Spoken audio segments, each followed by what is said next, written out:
It's been like a week since I've done this. Hello and welcome to episode 25 of Nerds and Words. I will once again be your host, Tim Allen 1337, back again. And as always, and most classically joined with Potion Shop TV. Hello. The number one Sork underdog himself. Thank you. Hope you're doing well. and Moreland TV. Oh no. Thanks for everyone. Yes. Thanks for taking a break from Demon Souls to do a little BDO podcast can we with us. Hurry up and get through this. I've got a lot to do today. You were up late last night, huh? Yep. So let's dive right into it. Moreland, how's your week been, dude?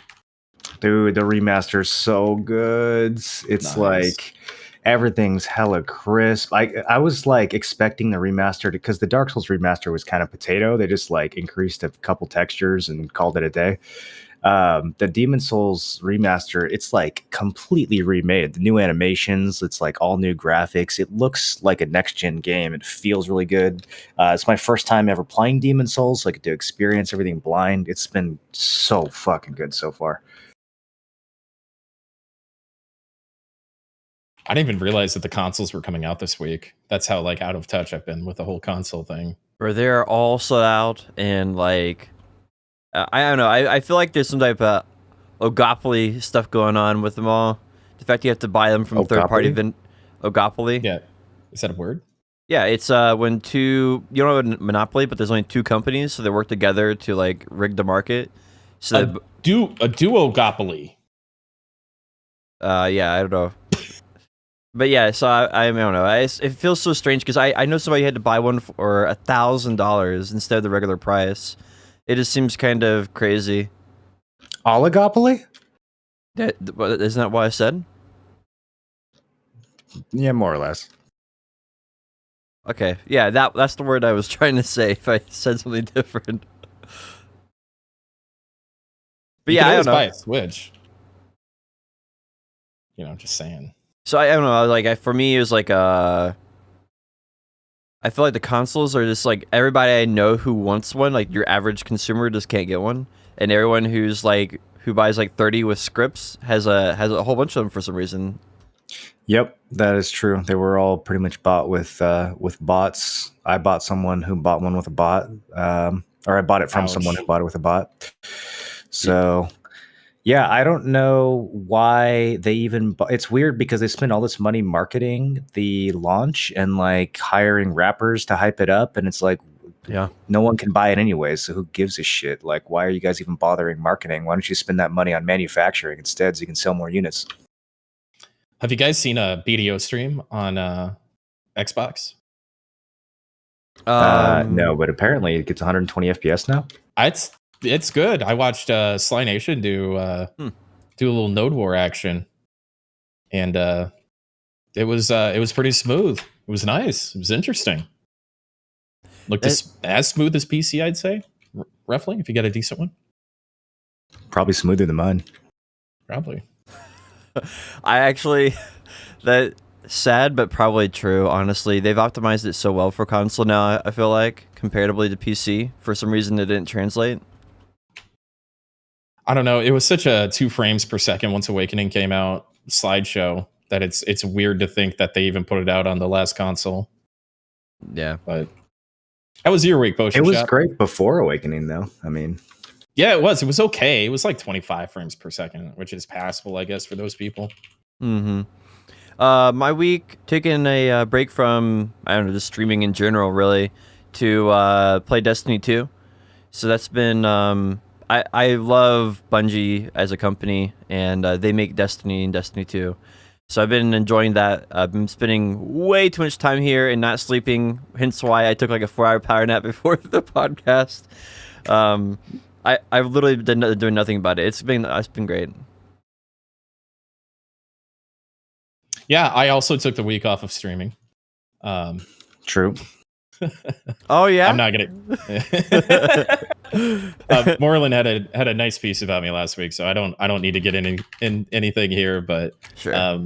I want to apologize for not being here last week. You know, and I definitely took stuff a little too far, and there's some other the things that happened and shit like that. That is definitely outside of my control. But this isn't the platform for it, like you said last week. But I'm happy to be back, and I'm extremely reformed. So in my week off, actually. I've got a lot of love and appreciation for all my fellow BDO content creators. So thankfully, I had a week off to be able to realize that. But as people watching my stream can see, I spent a lot of time on jazzing up some stuff on my OBS. I actually got some gains off stream this week. It's been 11 days since I've streamed, and I got a Garmos heart for my Dandy, so I've got that extra 3% crit, which is fucking crazy. It's a bigger deal than you think it would be. It was a surprise to me. I have 25 extra percent crit damage on Guardian, and then I think I get 8% crit damage on one of my attacks now too. So I'm just like running around in Sycria right now with 32% extra crit damage. It's kind of gnarly. So the trash per hour is up by about 500 or 600 at least. And then, so we got a Garmos Heart. I got 2 DP just through Kafras. And we're grinding out my last DP here to get 359 DP, which is a bracket. I've grinded out like 1,000 kills in RBF over the past 10 days or so. So that's been really cool with Succession. I've been having a lot of fun with Succession. Even though I'm only 284 AP, I still just bop people. It's so much fun. So that's been an RBF icon yet? No, I'm working towards it. So I normally have an RBF icon on my Witch. I didn't realize how many RBF kills I had on my Witch, like 5,000, almost 6,000. And Dang. So I actually have a counter on my stream now. It's always there, and I've got like the death counters.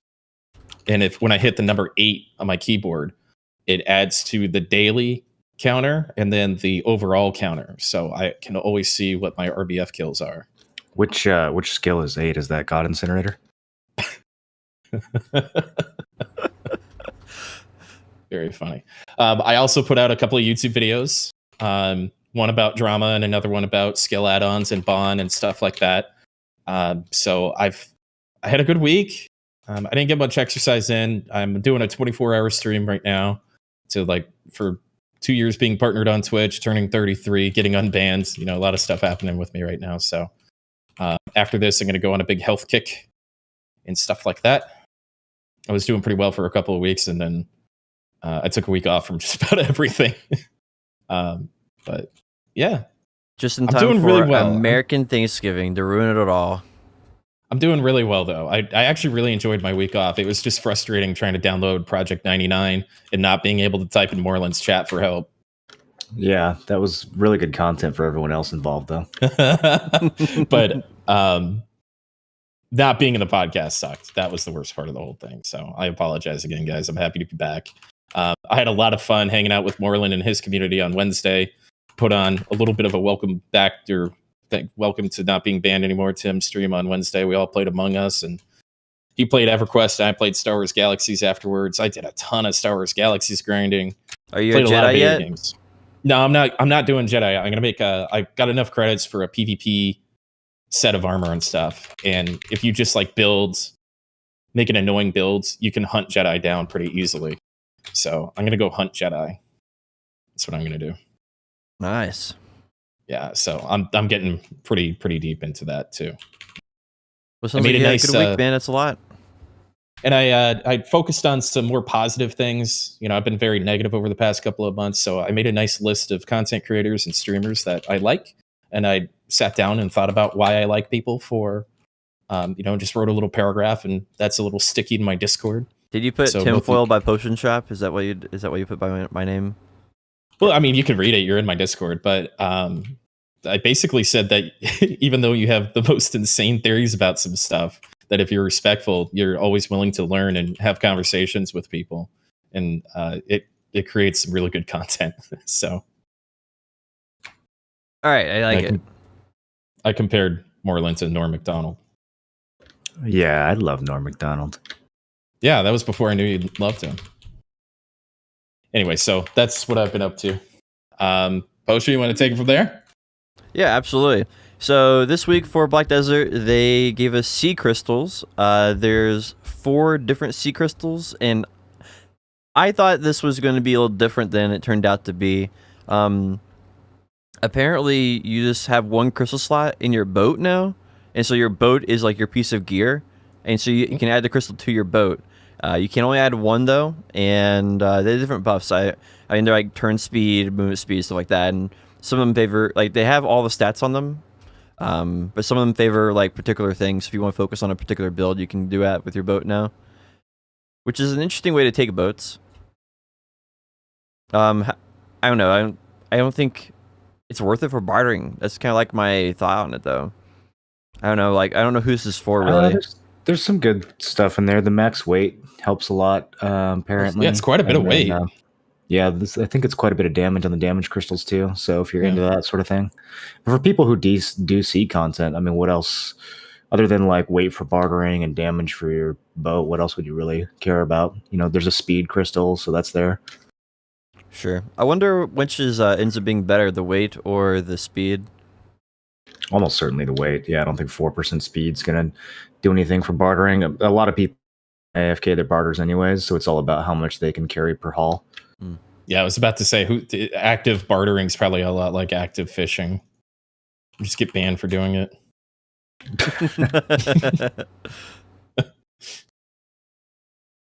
No, I think it's a good addition. It's fine, right? A little bit of variety and stuff. They've been giving some love to the sea content. I've never been a huge fan of it. I tried when it came out a year ago, and they got us all on that private server and stuff. But I just like actively playing the game. If I'm playing the game semi AFK, I'm cooking. You know, there's no cap to it. I've got a ton of materials to process and cook and stuff, and the bartering thing. If I had a day job at an office where I had like a little laptop I could sneak in or something, or I had to be writing emails all day, might be a different story. But I just strongly prefer crafting and cooking over bartering. But, you know, it's personal preference. That's what I like about this game, is that there's a bunch of different ways to skin the cat, you know, and as they keep adding this stuff, it adds a little bit of bloat. But as long as they keep it maintained and in Potion Shop's favorite word, balanced, then, you know, it's all good stuff to me. Mm-hmm. I do feel like it's a good chase item, right? It like gives you something to do. Yeah, this didn't feel like bloat to me. This felt like a decent addition of content. I don't know if it's something that I'll get to because of you know, how much of a grind it is to get a character and everything else, but I don't know. I think if the earlier stages of bartering had a little bit like better progression to them, you know, like less daily quests and just more interesting progression, I think a lot more people could get into it. I would definitely have an easier time getting into it. Mm-hmm. The whole like go kill a sea monster with 2 of your friends, like the group boat content, that seems interesting to me. But yeah, I mean, it's good that they're giving people something to do out there finally. Yeah, I actually think that the philosophy that they have brought to sailing is really neat, and it, you know, like, you know, they gave Manos gear for life skillers to work on, and they've given now they've given like activities that other people can work on as well. So I think overall it's been a good addition. Yeah, you need to give depth to, especially with the popularity of bartering, right? I remember 2 weeks ago we were talking about how people like have, you know, they had to come out with the fame. You know, your karma on the ocean was connected to your family fame and stuff like that, because people are like blocking each other in with and doing all this stuff. So there's a lot of people like participating in that, and it definitely deserves love if it's got the activity. You know, it's nice to see them focus on stuff that people are actively after instead of like horse racing. It's great to see them actually flesh out a part of the game, right? Like they usually will implement. We've talked about before how they do like 95% of the work, and the 5% they leave out is the only 5% that matters. Yeah. You know, and we've seen that with other content like Altar of Blood, where it's like they put in this whole system and this whole thing and the spawners and the queuing and everything's there, but they just kind of left it there and never updated it, and then it sort of dwindles out. So it's cool to see bartering not dwindle out and not fade away, and them actually give it some love. Yeah, agreed. 100%. Our next topic is there's 3 new Catfish journals. My understanding that this is we talked about this I think last week, Kevin, but they have CP gain or CP EXP, life skill EXP, and skill point EXP is the 3 different options, and then you can only have one at a time. I I think the CP one is just by far what everyone's going to choose if you're a life skiller. Can you swap between them, or is it just like you make your choice? You can swap between them with a little bit of effort. There's like a quest you can do, and then the quest will allow you to swap to the other one really easy. That's my understanding of it. Anyway, I haven't done it yet because it requires you to do the Caphras Journal itself, and I'm not going to do that. I started working on it this morning. You know, I got 24 hours of BDO to play, and so I'm like, oh, I've got the Caphras Journal. I'm like just a couple of hundred Caphras short of my next DP bracket, so I thought that'd be like really good motivation. And then I got to the cadres part. And you have to farm up to craft. I didn't realize you have to farm up to craft a cadre ring, and it's like some absurd amount of pieces of a ring. Oh, I have those in Kepler storage because I knew they were going to do this someday. Yeah, I saved them up like back in 2017. I was like, these motherfuckers are going to give us an adventure journal where we have to make a Caphras ring from parts. So I shipped it all to Kepler. I've got the Bassi belt pieces too. But you actually have the third Bassi belt piece? I've never gotten one. I think I have them, or I either that or I have enough of the like shitty pieces to combine for the good piece or something. I don't know. It's so obnoxious being friends with. It's so obnoxious being friends with somebody who's so much fucking smarter than you, dude. Kepler storage. You don't have Kepler storage full of items from 3 years ago on the off chance that you might need them. Yeah, they're like magical hose and grapes and Olvia and like crystals that I thought I'd use again one day, like the base experience crystals in my helmet. I never kept miscellaneous. Oh yeah, I've got some of those cadre items. Bro, I added up. I have like 500 of the Shrine Guardian tokens. I'm just waiting for bad boys to go up. And I've made like guild elephants too, and I've barely ever gotten any of those drops. And guess where they're at, Moreland? They're in Kepler. What's in Kepler? My Shrine Guardian tokens that I bought. Oh, well done. Yeah. That's where they put them. Where else did you put them? My favorite Kepler storage is Mad Cloud, the GM of Filter. He says he's got like 50 Serendia clothes and crowns stuffed into his Kepler storage. He keep them all in Kepler because he owns Serendia for like months at a time. I think that's the thing to keep there. Let's see. Our next topic is Calthion Ball. Now, they did Calthion Ball artwork competition this week as like one of their events. But they still haven't announced the actual date of the real Calthion Ball that people care about. Is that correct? I think that's what my understanding is.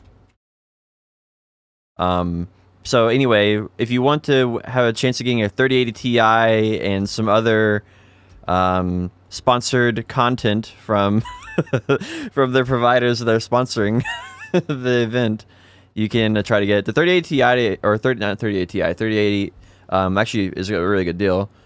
I think that's for first place. Second place is like there's like some Black Spirit gear you can get as well. Wait, how do you place? It's just art. So you make art and then you just submit your art and you have a chance of winning. I don't think there's anything else to it. But yeah, we were supposed to talk about Calthion Ball last week. Are you guys looking forward to Calthion Ball? Like, why are you expecting to hear as an update for it? So I'm expecting that they're going to announce another female shield class, plus a screenshot of the snow region, and then 3 to 5 features that will never actually be put in the game. That's my expectation. I'm going to try to be a little optimistic on this because I know from having a conversation of me being pretty upset with how my question from the Untitled Ball.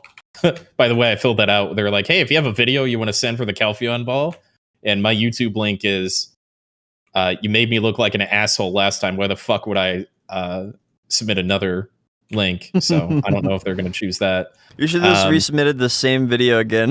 The same exact word for word. I still have it. This added like, this didn't get answered last time, so can we try this again? No, thank you. But from talking with the people that put it on, it was like kind of a last second, maybe not last second, but they definitely admitted not being super prepared for it. And I think once you really kind of Monday morning quarterback the entire event. It was definitely, last second. So hopefully they're a little more prepared and don't just throw a bunch of weird shit and cron stones at us, even though I guess that was, you give us free stuff and everybody likes it. I hope that instead of just going through previous patch notes or previous failed ideas saying that they're going to come back, they actually have an idea or a direction on what they're going to do with Node Wars is what I'm really looking forward to, because they've been saying that. Hold on, let me get through this, and not just tell us what's coming out in the patch notes next week or the week after, but really have like a little bit of vision, and that's hopefully why we don't have a date for this, is we're going to get some real substance on what they're thinking for the direction of the game, because every time they do this, it's been a failure. So hopefully they've learned from that.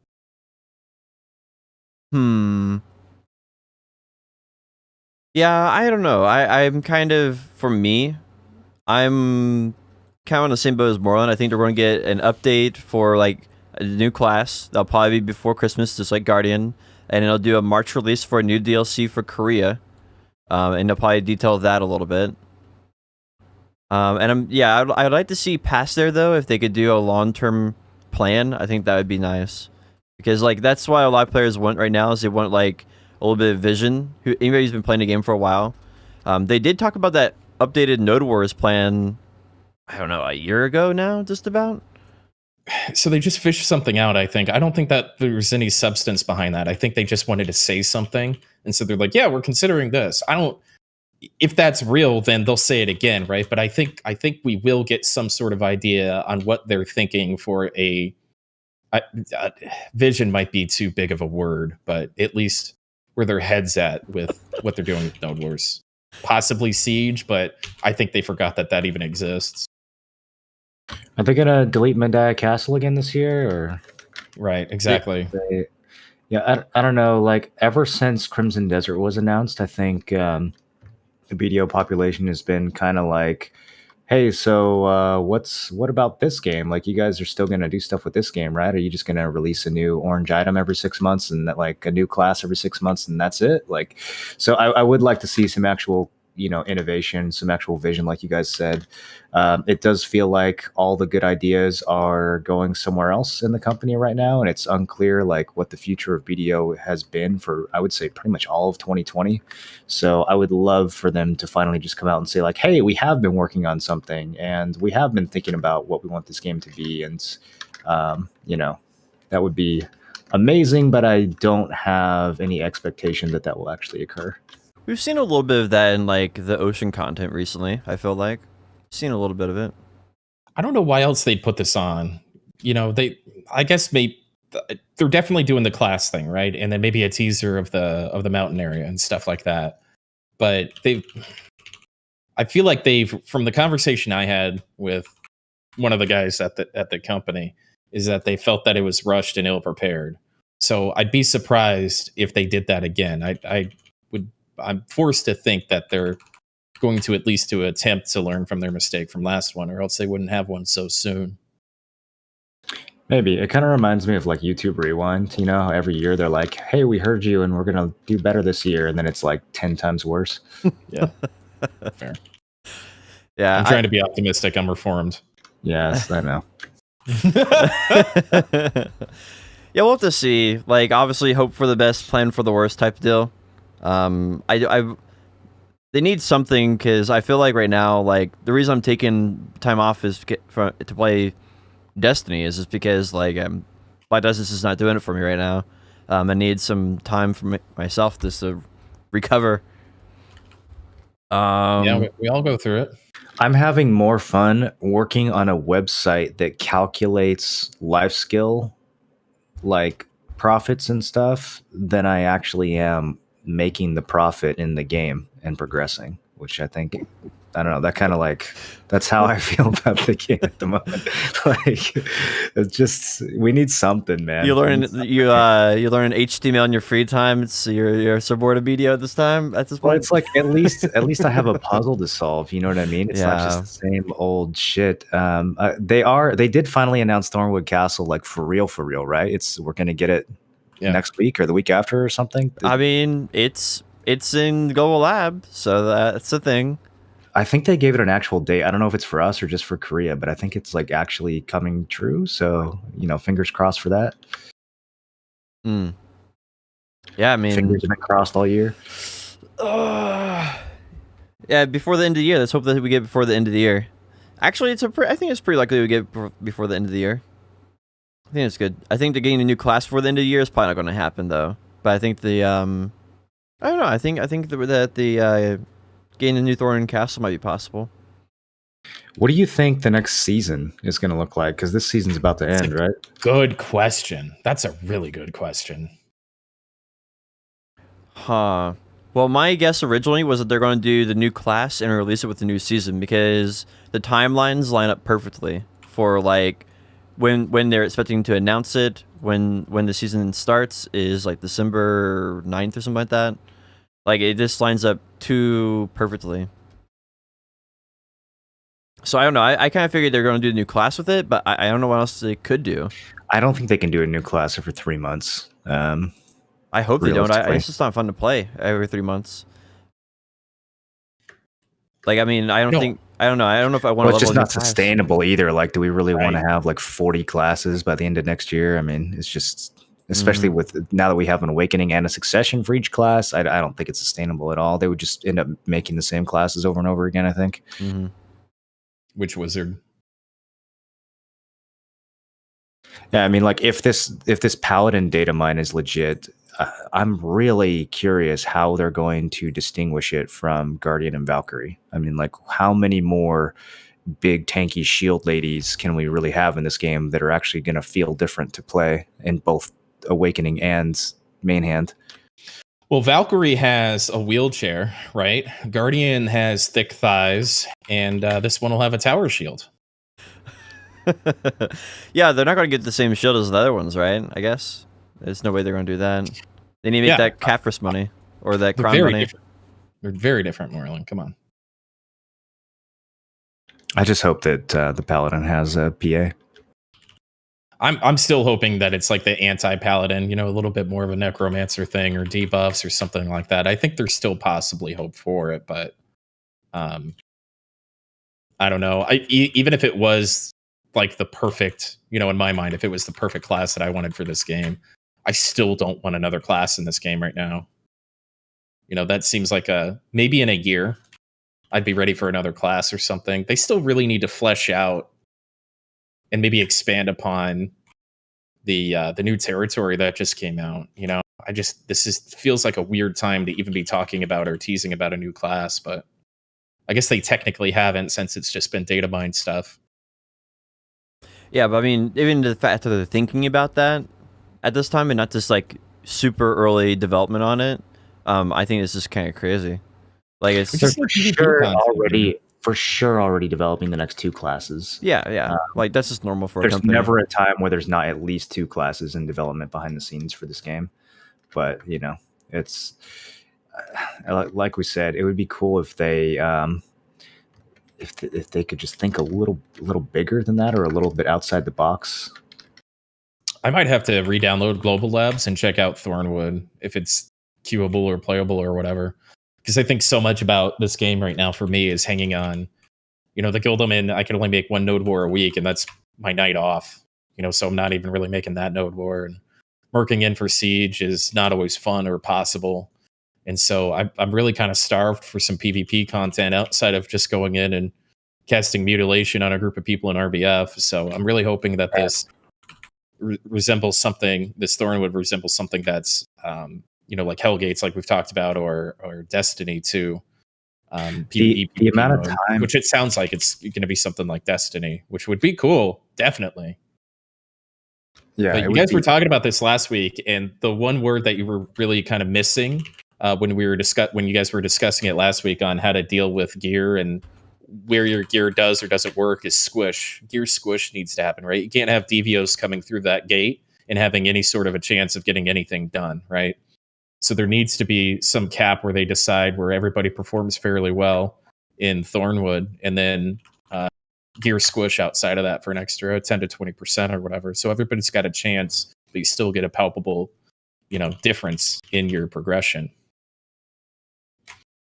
There's a lot of moving pieces that they have to get lined up, and I'm just I know. I don't know, man. If any of those, like, there's about 10 different things they got to get right. And if any one of those is off, it's going to be hard for this to not fizzle out, just like, you know, the other sort of like team battle and stuff that they've tried to add. But if they get it right, God, it would be so good for the game. Like, I can't believe how much time I spent even just queuing up for Arathi Basin in Classic WoW. Like, right? just a solid PvP mode, even for an old ass played out game. If it's something that is fun to do over and over again, like Arathi Basin is, it just adds so much more motivation to play the game at large. Like, all my raid progression, everything else that I was doing in that game was kind of based around just wanting to dunk kids in Arathi Basin. So if I could have some sort of mode in BDO that actually felt rewarding and satisfying to win at, yeah, that would completely reinvigorate my desire to play the game again and progress again. Well, it's a core tenet of every successful and popular MMO that's existed, you know, almost excluding BDO. You've got the queuable PvP and ESO was not bad. It wasn't great, but it wasn't bad. I played quite a bit of that. I think that had a lot of gear squish in it. Guild Wars 2 had both gear squish and like just everybody's got the same queuable PvP, and one was on 24/7. That World v World thing was pretty cool. World of Warcraft with Arathi Basin and a couple of its modes and queuable arenas. And then we've got BDO with RBF. Well, I mean, BDO originally had Node Wars, right? That was its claim to fame in open world PvP for a very long time, but those are no longer a thing. Like, they're just no longer viable at all. So there needs to be something to fill that void, for sure. Well, the Node Wars need a different direction, or a direction rather, and then Siege definitely needs some attention. But the one thing that this game has always lacked is really good queuable PvP. Oh yeah, queuable PvP, yeah, that's true. Yeah. Which, again, like I said, not to reiterate, but is, in my opinion, a core tenet of a successful MMO. I don't think it necessarily would have to be queuable. I think that if there were open world PvP objectives that happened in this game spontaneously that actually mattered, like, for example, if you could declare war on a guild and like boot them out of a region by killing them a certain amount of times or something, like if GVGs actually had a win outcome, and there could be emergent open world PvP outcomes that I think would be just as good or even better than queuable, because that's how PvP worked like in the old days in MMOs, right? There was never any arenas or queues, but there were emergent open world outcomes that you could win or lose. If there was anything like that for BDO, I think that would be good, but I don't think that they like really understand that. And so I think a queuable scenario is the next best thing. I think I still would prefer queuable over something like that, because then Shades of Darkfall and stuff where people are dropping decks at 2 a.m. or 3 a.m, and then our Australian friends are already staying up or waking up at 4 a.m. People in England that play on the NA or at different times, just to do Node Wars and stuff. And I think a queuable ranked, even if it didn't have a rank, just a fun queuable thing. And hopefully that's how this about works. Like fighting over grind spots, though, because right now fighting over a grind spot has no win condition other than which side is going to get bored first. So if you made it so that like every I'm not talking about nodes as in Node War. I'm talking about nodes as in like if we go to Turos, like the Turos node, let's say, has some kind of PvP counter on it. And if I deck on a guild, first guild to get to 100 kills boots the other guild out of that node for 2 hours or 4 hours or something. You know what I mean? So you can actually win that and grind there on Arsha or whatever it is, and have something you can brag about and show off, and have an actual in-game mechanic that rewards you. Like, there's just so many ways, like, I don't that they could make that work. That's just like off the top of my head. There's 100 other ways they could implement this that would be cool. But now we're just top to bottom. I think PvP just needs to be looked at in this game. True. Yeah. I mean, and I think the answer can be any of those, right? The answer could be, we actually do like open world PvP. It could be GVGs. It could be Node Wars. It could be Siege. It could be this new game mode coming out. Like, it could be any of these. I don't think if any one of those ends up becoming viable, or when we won Arena, right? If any one of those becomes like something that makes the player base happy, right? The majority of the player base that enjoys PvP happy, that's the answer, right? They just need one of those to work. And right now, I don't think any of them do. Yeah, and it's got to be fun. That fun factors into the per hour. I don't think we're all brainwashed to the point where we're not adverse to having fun. So even though the reward is always something that comes up with PvP, if again, I'm going to go back to the queuable thing because we've got Thornwood Forest coming up. So if the reward for that sucks and it's hella fun, I don't know if that's going to be a big deterrent, right? Node War, nothing happened at Node War tonight. You go to RBF. Instead of that, let's queue up for some Thornwood, right? Because the reward for RBF sucks too. But, when you queue up with some friends or your guildmates after a war, it's the most amount of fun we are able to just spontaneously queue up for. So that factors into our brain. So I think a lot of communities and podcasts and talks and stuff get a little hung up on the per hour conversation, and we forget that there is fun to be had in a video game every once in a while if it's done. I made 0 gold per hour doing Arathi Basin. I believe it was 0 gold per hour. Yeah. I mean, if you have to reward people with silver, then you're just diluting your game's experience even farther, right? Because that's why do people grind for the potion because it's silver per hour? Does it save you money? No. They do it because it's something to change up the monotony of the game. It's something to feel proud of achieving. It's something to do aside from grinding silver. So I don't know. It's like those type of things. Like I think the whole silver per hour is really misunderstanding what people enjoy about PvP. Like, do people play Call of Duty because they're giving you like silver per hour? No, like not even close. So I agree with that. The whole fun factor is what it needs to come down to. I don't think the silver per hour is a good argument. Definitely could be a bonus, right? But I don't think that's the core reason you should be playing any PvP mode. Trade coupons or trading coupons. I don't know how you want to say it, but Moro, this is a big one for you. You wanted to talk about it. Yeah, so we kind of forgot to talk about this last week. It's really weird because it's a pretty serious exploit that no one seems to care about, including the devs. I just think it's really funny given like the history of exploits and pitchforks and like overreactions that people have had to shit this year. You're gonna get me in trouble, man. Come on. This one is just like completely nobody gives a fuck. But yeah, you can just like coupon your way to Guru 50 trading right now by using alt characters. I don't really want to like spell out how to do it, but it's kind of obvious if you know how trading XP works. And yeah, like no one cares at all. Like no one's getting in trouble. The devs haven't even responded. I think Garoshi's had an open ticket for like 3 weeks. So I don't know if they're actually going to do anything about it. I wonder if like they just don't care since it's tied to a Pearl Shop purchase. But yeah, if you legitimately got a trading icon in this game, kiss that shit goodbye because it's about to be nothing but cheaters. Do you care about this? Do you want it fixed? I mean, yeah. Okay, DM me how to do it. I'll stream it, and then the pitchforks will come out in about 2 seconds. I got you, dude. I got you. I'll take care of it. Well, it costs a couple $100 in live skill coupons, which is the only limiting factor. It really is like every time. His cats, man. They okay? Sorry, my cats were fighting. Yeah. I can find a couple $100 if it means making Moreland happy. That's fine. But trade is like, kind of a dead life skill now. So I guess that's why this has slipped under the radar. If people had figured this out back in 2017, then holy shit, like it would have broken the entire game. But yeah, I still think like, if the game's going to have some legitimacy and some integrity, they should probably do something about this in less than 3 weeks. It's kind of mind-boggling. Yeah, I think the main concern here is like trading might not ever be able to be a viable life skill just because of this.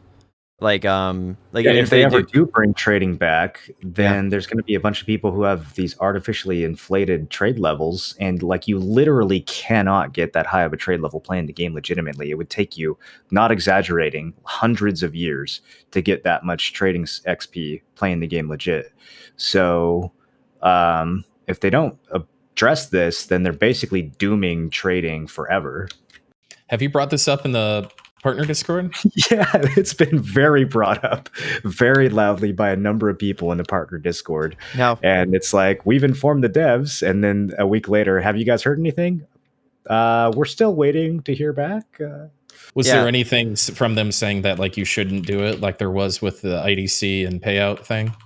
I don't know. I honestly, like, I'd have to go back and look. This shit was reported like 3 weeks ago. I don't remember. I think it basically really shows how much the devs just don't care about it, you know? And that's really concerning because that means anything that is basically not popular content at the time, or maybe something that relates to the Pearl Shop is something that they're not going to address ever. And that's just like really, I don't know, I'm afraid that means that the future of the games is going to be limited to that. The politics of what this community gets upset about makes me want to fucking pour milk in my computer. Has nothing to do with actually exploiting. Don't get me started. Let's move on. All right. So coupon's bad. If you want to take advantage of it, apparently you're not going to get punished. Don't take it that my word for that. But yeah. Well, I mean, I don't think that's Clip what I and ship said, it, boys. It's just weird that there's been absolutely no response on it. Like, it does look like people might get away with it. I'm not saying you will get away with it, but it's very weird that there hasn't been a response yet. To be clear, I've been checking the trading of the awards, and I've not seen any Guru 50 traders yet. Although it is possible, it doesn't seem like there's. Well, you have to have the crates. Well, you have to actually have the crates. Like, yeah. So you can't just do this overnight. It's going to take a few weeks for people to actually hit Guru 50 if they want to do that. Maybe even a couple months, but it's still like a couple months compared to 500 years. You know what I mean? Yeah, sure. I definitely think that it's a problem, right? And we'll have to see if they ever address it. I hope they do. And I'm kind of curious if there's any other life skills that kind of have the same thing. I never really thought about too much for some of them, but any of them that have this like weird artificial cap on them that they did back in the day, like from like year one of Good BDO. question. You know, now that you bring it up, it is a little suspicious that I'm almost Guru 35 cooking. Do you even have an icon at Guru 35? No, I don't think so. Fourth. I get fourth icon pretty often. Yeah. Wow. Nice. That's not even, what is that, green or something? I don't even know what color that is. Fourth. Pathetic. The Goldmont pirates are out at Port Rat. You can kill those and apparently make money. I don't know if those are popular or not, but so that's interesting. With the ocean thing, killing stuff at Port Rat. Yeah, I mean, I can't. You have to go out there and you have to spend a lot of time because it takes like 30 minutes to get out there. So you can't just go out there and spend an hour. You got to go out there and spend some time. The ocean, the boating people don't, you know, I don't think they mind that. I think they enjoy it. It's a little bit RP for them. Is that the value? I'm actually wondering because it looks like they're setting it up to be like a money per hour spot. So I'm really curious if that's going to be the case. So we'll have to wait a little bit for people to test it, get some data on it. Do you like this whole idea where they're doing like this small content update for Port Rat? It seems a little. It seems strange to me that they do that, but not any like grind spot or anything. I kind of feel like they should put like an island out there with pirates on it or something. No, grinders aren't going to go. So you got to think about what you do when you go out on a boat. Did you ever do sea monster hunting or anything like that? Have you ever really done boat content, Potion? I own a boat, and I've done like 300 barters, but that's about it. So to me, in my perception, is that when I go out on a boat, I kind of leave the per hour mindset behind. And so even though it is a grind spot, when you're out on a boat, you enjoy being out on a boat kind of thing. You know, you enjoy that content. And I think the people that do that very often are a little more concerned about the content side of things and it being fun than necessarily the per hour. And people who enjoy being out on a boat go, well, you know, sea monster hunting, we used to have a per hour, but now that that's kind of dead, we don't have that anymore. So now they have an option to do the content that they enjoy and also make some money. Why not? Yeah, but I guess who's like counting how many Tungrad rings they're getting in Sakraya per second is really going to be interested in taking a 30-minute boat ride out to go make some per hour. Yeah, I don't know. It depends on how good the spot was, right? I would send a character out there and just sit there, maybe. But I get what you're saying. I mean, I think it makes sense. Do you think there should be anything out there? Like, do you think there should be housing or anything, or do you think they should wait until they do BDO 2? Port Rat housing. I mean, they had plans for Port Rat, didn't they? Like, Yeah. Wasn't there supposed to be a Mergoria Part 2 and like they're all doing- that stuff behind the invisible wall? I think our Yeah. joke was we had to use the climbing life skill to get over the wall to get to Magoria Part 2. Makes sense. Yeah. To climb over the walls. But it'll only activate when Medaya Castle's removed from the game. I think that was our joke in like episode 10. Man, I really wanted to go hunt Pirates 2.0 but out at Hasso Island. I think it could happen. This copy of the Pirates and the original Pirate Island is pasted there. Potion, do you know the lore behind Port Rat? Oh, fuck. I know that Lon comes from over there. She's like a goddess of some temple.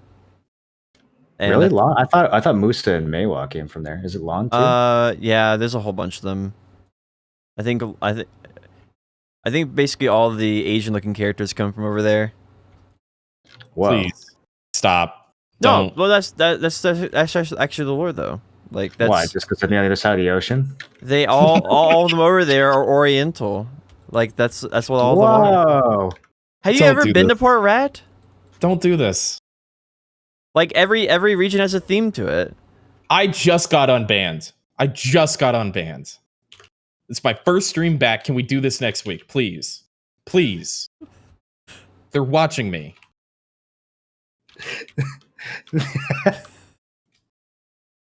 I do not support anything Potion Shop just said. I want to apologize to my community. Yeah, same. His opinions are his own and do not reflect the opinions of Nerds and Words podcast Called necessarily. them Oriental, dude. What? That's like I don't know how to say it. I'm not trying to be like racist or anything, but that's just how they designed the game. Like obviously the desert region is set up to be desert themed. No. We're done. We're done. No, we're done. We are 100% done. Wait, so which classes hail from the desert? Nope. We're moving on. We are 1,000,000% moving on. Hashin comes from the land of demons above Valencia. Oh, Yeah, he's moving demonic. on. I'm not making that up. That's real game lore. I don't want to hear about it. I just want to move on. What? I'm serious, please. Oh man. So Tim, what do you think about Port Rat? I think that it's very difficult to tell which classes come from which parts of the map, and anything that happens in Port Rat stays in Port Rat. Wait, are you being insidious now? Because that sounds like you're making jokes at LA now. And LA? I mean, they're in a really LA? desperate times nowadays. They're in really desperate You mean times, Las and Vegas? I think that could be offensive. I think he's talking about LV. All right, this stuff. All right. Potion, do you think the slogan is "What happens in Los Angeles stays in Los Angeles"? Listen, all right. I was trying to do it. I messed it up. All right. I'm sorry. So you do Potion Shop things, I'll do Tim Allen things, and we'll just keep doing that. You don't have to do Tim Allen things. I can do Tim Allen things. Are you sure? I thought it was working Yeah. pretty good. It wasn't. It was derailing pretty hard. This has been a good first week back for Tim, I think. Holy fuck. I didn't realize you're doing a 24-hour stream. I can sit in your stream all day. Oh, this is gonna be Yeah. so good. How many I hours can- in are you right now? 6.5. Hell yeah, brother. I got the I can majority. hit my Potion Shop Aftershock drunk button all the time too. It's a story. I had to delete that clip. I'm so sad about it. Oh, I have it saved. Oh, good. All right, so what's next? Derail Shop. So I thought this was gonna be Villa Buffs for free tints when I read this on the Global Patch, Global Lab, but it's actually new times for your Villa Buffs. So you can now get 1 hour Villa Buff, or you can get, I think it's a 30-minute Villa Buff. So I think that's good because that matches the timing for scrolls, and so now you can, if you're only going to choose 1 hour, you only have 1 hour, right? Which I think is kind of nice. You get to save some silver. The fuck out of me. Okay, so before I go into this, I'm totally willing to accept that I might be being a baby raging drama queen right now, but for some reason, this annoys the ever living fuck out of me. When I read this patch note, I started. Okay, I don't have any hair to lose, but if I did, like, why? There's not anything else better that they can focus on.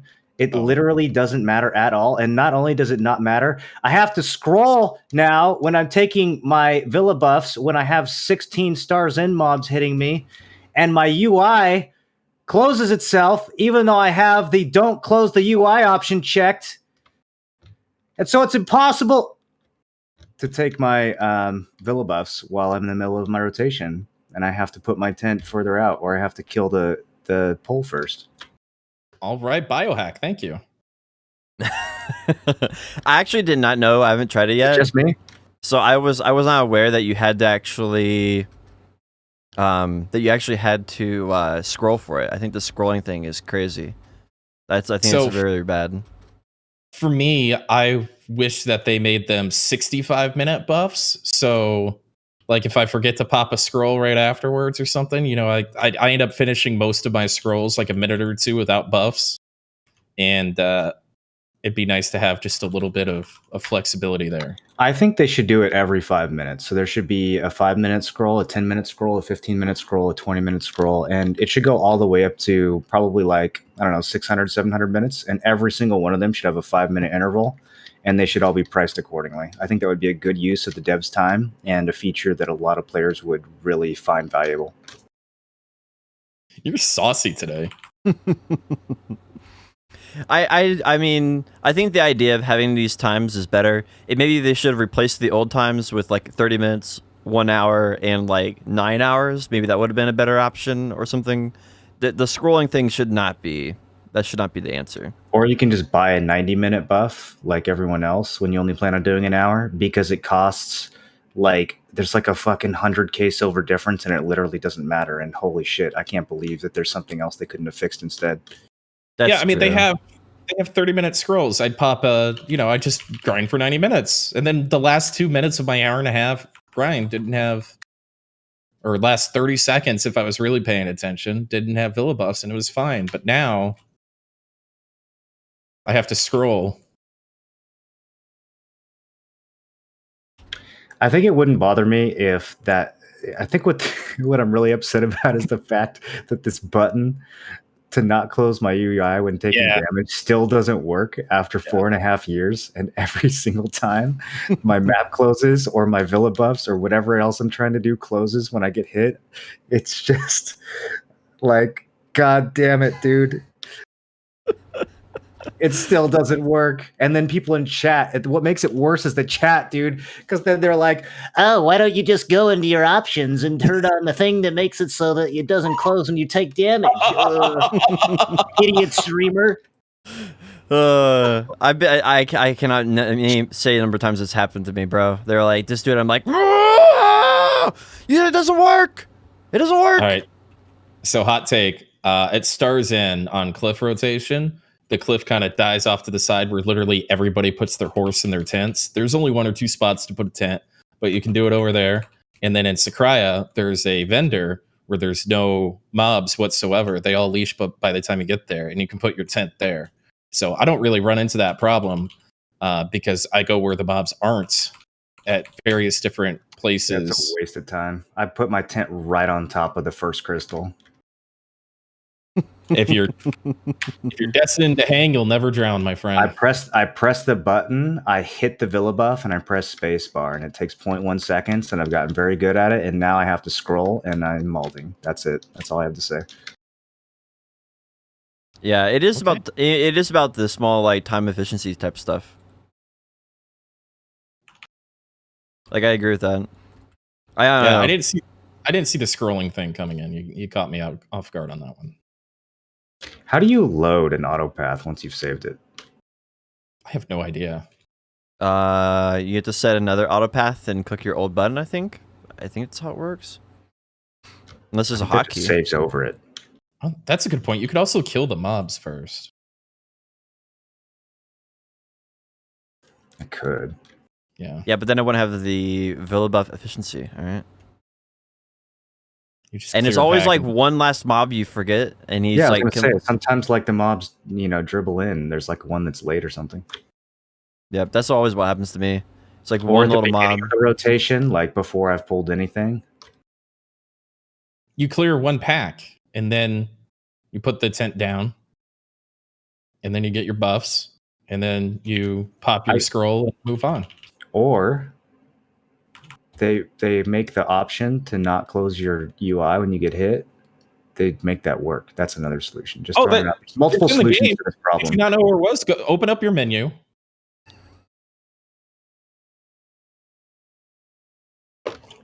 I'm getting more caffeine. How many scoops of focus am I allowed to have in a 24-hour session? Once every 3 hours, and if you do, that's already kind of pushing it, honestly. Well, it kind of depends on what your caffeine tolerance is. I mean, some people have like 8-10 cups of coffee a day, and that's more than a scoop of focus per cup. I've had 2 in 6.5 hours. Yeah, you're fine. It's only 100 milligrams per scoop, so unless you're double scooping, then that's not that much. Do a heaping scoop. Anyway, what's up? What's next? What do you got? The level 58 bombs are coming next week, which is gonna be pretty dope.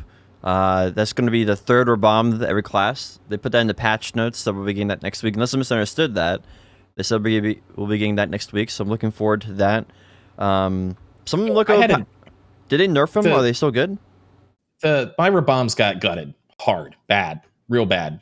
So we had this one bomb that was pretty cool that gave us 400 HP, and I think it gave us DP too. Yeah. And it was like, I believe it had super armor. I don't remember if it had super armor before or not. But now it's an unprotected thing that does like 0 damage whatsoever. And I was trying to figure out, because the other option is like a second worse axe throw. That just doesn't make sense at all. So I'm like, what the fuck is this for? Like, why does this skill still exist? And I found out with some RBF that the range on it is roughly double the size of God Incinerator, maybe even triple. And so if you see a ninja go invisible or anything go invisible, or you lost track of something, you can bring out stealthies with that bomb. And it's pretty cool. So also I saw a clip from Frosty just this morning, actually, where he like confirmed that, he's a Kuno player from 2 weeks ago. And he's like, holy shit, this is actually busted. So just like PSA for any Guardians out there, your Shift Z will really make the stealthies mad, which is something we're all going to be happy about. But as far as the 58s, like I said before, I really wish that it was a level 63 or a level 64 bomb instead. But yeah, we'll see how they all come out. It's hard to look at skills and go, they're going to be good or bad or whatever the case is. But it looks like there's a little hope for Guardian in the things that came out. So again, I think having 58 bombs is bad. Just not what we need. Maybe they'll do 60 and 62 and 64. Yeah, I don't know. I if they're only going to leave it at 58 and that's going to be it, they're just going to leave it there, then I think that's not good enough. I don't think that's good enough. Like I agree with you. If it's only going to do one, then it should be like 64 or 63 or something. But if there's going to do multiple of them, then I can see they're slowly working their way towards there, right? And I think they would have to think about maybe long term what problems that creates and how to balance that out. Like, do you replace old abilities, or do you keep the or like do the share cooldown? I don't know. I think overall, the idea, as long as it eventually gets to 64 or higher, I think that's good. And there's a lot of old abilities that were designed in like 2016 that would be like really nice to have redesigned. They were kind of flawed from the get-go because they rushed them because they had they were trying to do a lot of stuff, and they've changed their philosophy since then. That'd be a good vehicle for it. I could see that. Yeah. Taking 2 skills that don't make sense and then making them make sense. But I think there's a lot of just absolutely worthless skills within the bomb system. And it seems that some of them got buffed or changed, but I guess you could call it a balance. Maybe my class didn't need a quick little 400 HP heal or something, you know. So it's kind of whatever. I think this is a big fat wait and see, and then probably wait another week and see. Yeah, true. I mean, It's kind of interesting how the pre-awakening kits in general have so much bloat in them to start with, and it almost feels like they purposely put useless skills in the pre-awakening kit because they want you to have to use something that sucks until you like unlock your good skills, which kind of made sense back in the level 50 era, you know, when like going from 1 through 50 was actually a thing. But now you go from 1 to 50 in like 10 minutes, so there's no real like pre-awakened skill progression. But they still keep releasing main hand kits where a third of your kit is absolutely, you would never use any of these skills. And then they kind of like make bombs out of those that kind of make them viable. But it's weird that they're like kind of making useless skills out of useless skills. I almost wish that the bombs would have just like replaced those skills to begin with. But yeah, I don't know. It's one of those things like, it's probably going to change a bunch more times over the years as they kind of figure out what they want it to do, or as power creep kicks in, or, you know, whenever we get like Second Awakening or whatever comes next. Mm-hmm. Man, these changes with the skill add-ons and second Garmoth and stuff, my trash per hour is even on stream. I'm just murdering these things. Crazy. It's really going to send a lot of inflation out there. Oh, apparently you can not only use that skill to pop stealthies, but it made Guardian a super good puller, according to chat. Skuko told me this. Skuko gave me the clip. I haven't watched it yet, but he's just said that in my chat, and I'm like, does Guardian have a better ground roar now? They better not have a better ground roar, dude. I'm sad. I can't believe that, man. If that actually happens. It's not spammable. It's a decent cooldown. Yeah, but still, that's good. Usually, how 8 seconds, 20. Oh, okay. That's pretty long. Every other pack. Yeah. Mm-hmm. I still feel like it makes Guardian kind of subpar at the low end spots though, and I think like that's what she needs some work on. Guardian is subpar anywhere in the game. Are we going to get into this underdog conversation again? No, I was trying not to take the bait for it. The Alchemy got a UI update, so that's the last thing for the notes this week on the actual patch. I think they've been starting to do some more UI changes. So they have, for people who don't know, they have one big UI team, and they basically rotate and shift workload between the different projects and different games and stuff like that. So I'm glad to see that they're starting to work on the UI a bit more in BDO. It's always a mess. How do you know this? Because they did a interview a long time ago with the head guys at Black Desert, and one of them was the UI guy, and he's like one of the founders of like Black Desert. That's why the UI division's like so huge. And by huge, I mean it's being like it's relative to like other game companies and stuff. But yeah, they did like a little interview with him. Anyway, I think it's interesting. Like the and hopefully I hope they start doing some more quality of life. Like hopefully get rid of the stupid scroll menu in Villa Buffs, right? That'd be nice. And some other things like what was it? They did something on Global Labs this week. I didn't write it down. Yeah, I don't know what it is, but they did something on Global Lab this week for UI as well. The Alchemy Stone UI is exactly the same, just with like a different line in the background, right? Like the actual I haven't looked at it. Is not different at all. It's the same layout. It's the same 3 tabs. It's the same buttons. It's the same input. It's just that the little like yellow lines in the background, the little Kudum lines or whatever the hell, like the decorations on the screen are slightly different. What? I'm pretty sure that's all that changed. Oh, so they made it where it's updated with the like similar to everything else that's in the game that got updated like a year ago? I could have made this UI update. I don't think an actual UI designer. Like there's no change to the interface. Oh, man. It's just like a different piece of glitter on the screen. I was trying to be positive about it. I'm losing hope. So that's it for the patches. Though, is there anything else in the patch notes? We'll get into the events here in a second. Yeah, they gave us a. Oh yeah, okay. The events. Go ahead. My bad. The events were Thanksgiving events. There's a lot in the Thanksgiving events. Like a lot in there. What do you guys like about it? Is there anything new that you guys like? I'm up to 5 memory fragments and I think 12 cronstones grinding at Sakraya so far today. So that's cool. Killing wild turkeys. Very scared wild turkeys. I don't know. There's so much stuff on my challenge tab now. Yeah, I don't even know. I haven't even started digging through all that shit. I've been keeping up with my processing for my big fail stack, though. I have been doing that. You can apparently do one of them for 300 milk. Oh, really? And you can just pile up the processing stuff and do it all at the end, right? Yeah. But I don't want to do that. I'm just doing like 3 to 9 at a time. So you can also get up to 40 fail stack from the attendance award stuff.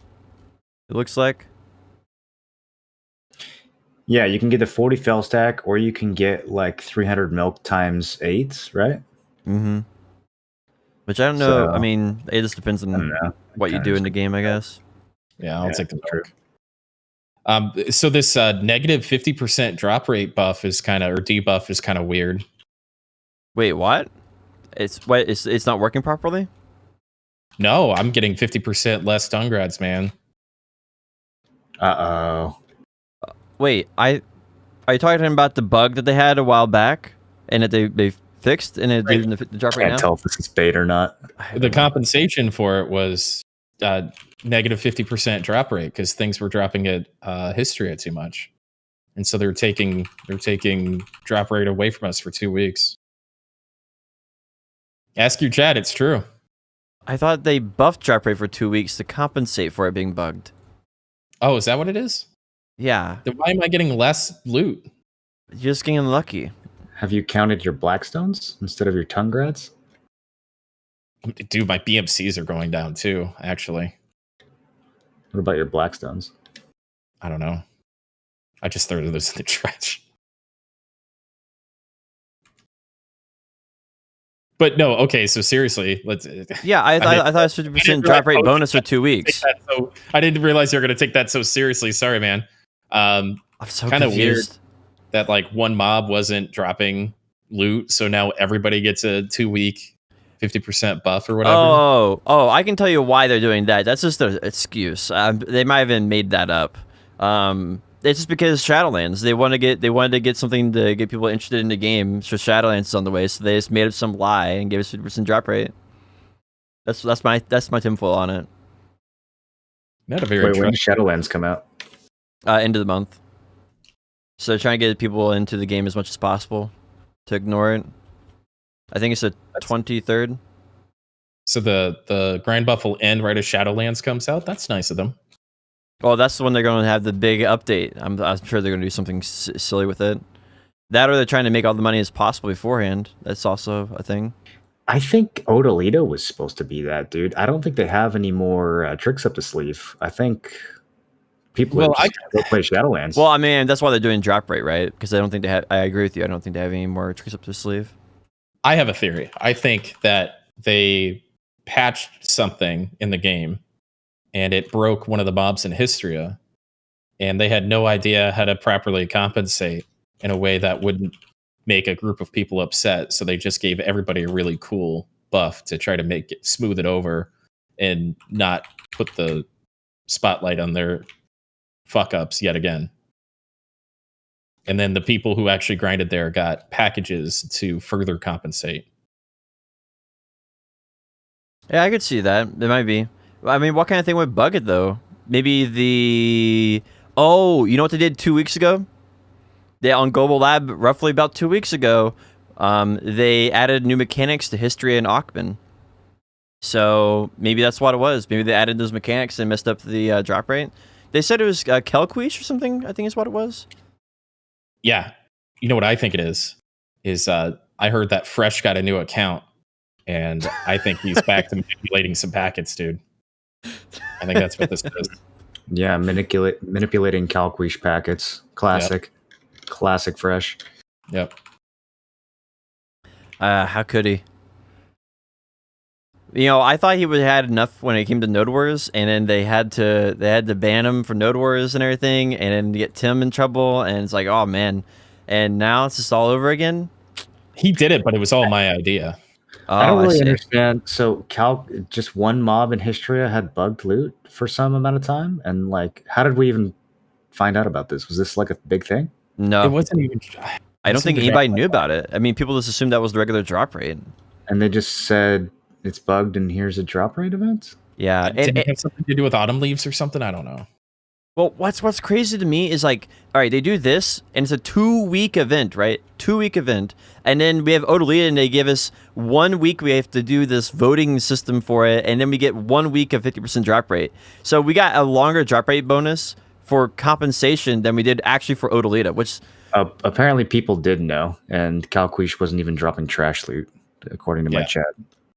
Okay, so that's pretty obvious. Yeah, that's pretty not obvious. like, that's not like they went and actually investigated and found something that's been broken and fixed it, right? Like, that's just a blatantly busted thing that people noticed, and so they had to fix it. Sure. Yeah. I wonder how that happens. Probably has something to do with the sea monster loot table. Spaghetti code. Yeah, well, we had the Goldmont Pirates, and because we had those in the back end of the server, you see the Calquiche doesn't drop any loot anymore. Yeah, so I wasn't telling you a theory. I was like reading the patch notes potion. Oh, I thought I thought you were just telling me what you thought it was. No, I was being sarcastic because he came up with this whole like PA is 40 years old and still isn't potty trained thing, and I'm like, well maybe it's just true. Exactly what they said true. It is. Just on a off chance. Get some trust, man. No, I don't think that the I really think the drop rate event is strange for it, right? You should have given people the loot scrolls, which I think it gave out 5 advanced or something like that. Mm-hmm. I think they should have done that, and this drop rate event for 2 weeks seems like really, really overkill when you just had a drop rate event for Odalita. They're turning that frown upside down, a negative into a positive. I think it's a wonderful thing. I like the drop rate events because they make the Arsha server completely pointless. And so I feel like that's just a really good way to punish people who grind on Arsha for no reason. Bro, I grinded on Arsha for the first one, and I didn't realize the 50% drop bonus wasn't on there. I was like, man, I'm getting so much loot. And it's like, had no effect whatsoever. It's just placebo the entire time. Oh my god! Potion Shop admitted to a placebo? I thought you were going to go into a tinfoil about how it does actually stack with our shit. Are they arguing about compensation that everybody benefits from? Yeah, Potion Shop hates it when people are happy. This is true. Have you guys fought the turkey boss? No. The same year. turkey boss in the 3 years in a row or something. Oh, he has a wife now. Did he have a wife last year? I see it in his personal lives. I think you kill his wife and child now, as well as him. Yeah. Okay. No, I'm serious. Boy, we are about mass murders here, you know.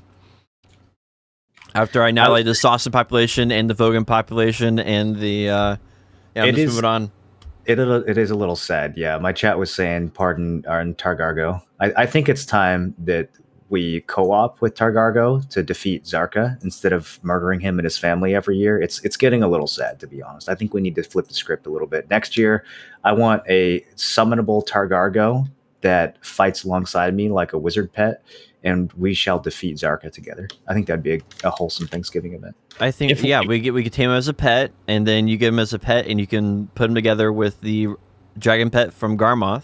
And you can have like a tier 4 drum. Your tier 4. His wife can show up too, and then Zarka can drop Targargo eggs. So we'll actually be rescuing his children from Zarka, but then we'll be opening the eggs for loot. So we won't actually give the eggs back. We'll steal those and we'll still murder his children, but he and his wife will get to survive. So that'll be an improvement, I think. Yeah, this is a hell of a podcast. I think if we actually had community managers in this game, we could have like this really cool thing that is kind of a playoff of an American tradition where like the president pardons a turkey. We could have like CM Nobody show up and like despawn a turkey boss and go, I pardon this turkey. like on Thanksgiving Day or something.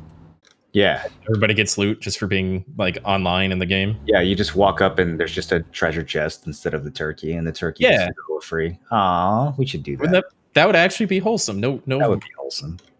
Children murdering or whatever y'all are getting excited about. I love killing monsters in video games, and turkeys are considered monsters right now. All right, so anything that it goes to save the turkey population, I'm all for. I'm just happy you said monsters. I wasn't sure what you were going to say. Apparently, the wife turkey is also named King. So there's 2 king turkeys. I find that a little confusing. Whoa. I mean, girls can be kings too. Obviously. Don't get into this next. You just hit race. Now you got to go for gender? Fuck, dude. What region do the turkeys originate from? Take a day off. I've taken a week off. I gotta make up for lost time. You don't have to. Fuck. I have 2 hours to make up for my last week of off stream, bro. Shit. You guys are literally making me anxious. What? All I said is that girls can be kings too. Stop. Just fucking stop. Just fucking stop. I'm being serious. So, you can get BDO for free if you hit level 50. Yeah, so that's new, which is way better than watching a stream for 10 hours or whatever it was last time and having to do like 500 different things for it. Dude, imagine having to watch a BDO stream for 10 hours. Holy shit. I mean, we've only been going for like an hour and 20 minutes, and it's been kind of a lot, I feel like. Yeah. So I will bring your fucking neck potion.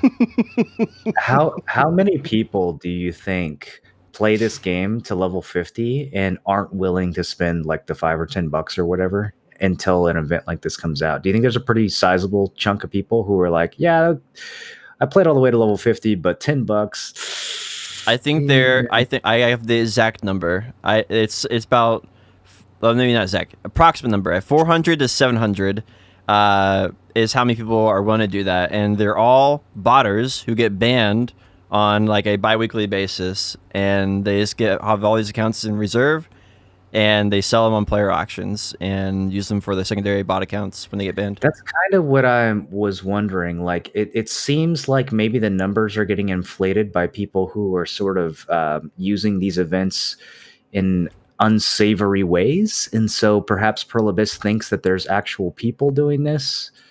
I would be fascinated to see how many like actual people are taking advantage of these promotions versus people who are just botting and account selling and shit. I know there's a few real people because there are people who come in my chat and ask about it.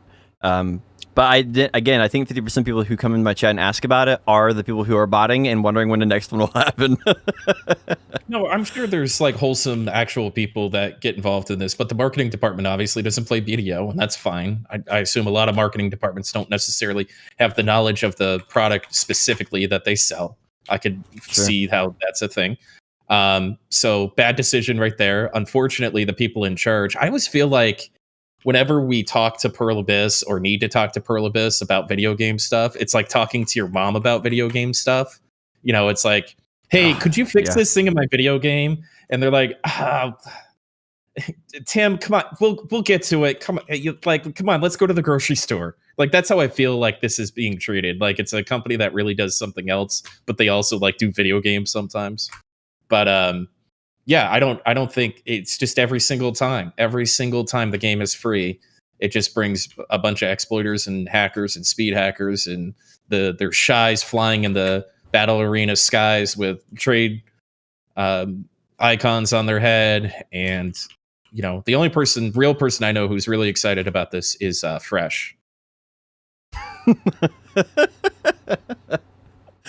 Well, I hear he's in desperate need of a new account, so he can do more packet injection. So yeah, wouldn't he just packet injection himself a Game Pass? Why would he need one for free? Well, no, he packet injected himself to level 50 so he could get it for free. Oh, okay, I see. Yeah, you wouldn't want to have to level all the way to 50, like by playing. Or pay $10. It's so difficult. I mean, he's just gonna get banned again, so why would he spend the money? Oh, okay. Well, cool. Get the game for free, you guys. For $50. Without having to watch Potion Shop stream. Exactly. Or sleep, as it may be. So Global Lab? Yeah, Global Lab has a few things. The first one is they did Swamp Nagas in Serendia. So they did a Hadoom version of that, which is nice. You see that video? Did you see that video? What video? It's like Dynasty Warriors, the density of the Hadoom thing. It's absolutely it sounds awesome. nice. You haven't seen the video? Somebody link these guys a video. I'm just kind of waiting for it to come out because I don't want to spoil it, Tim. All right. It's not like a huge time, thing, dude. Prepare I'm for waiting fucking for more podcast. density. I've been missing my Dynasty Warriors. I was thinking about that yesterday that I missed Sawsons. Don't link it to me, link it to them.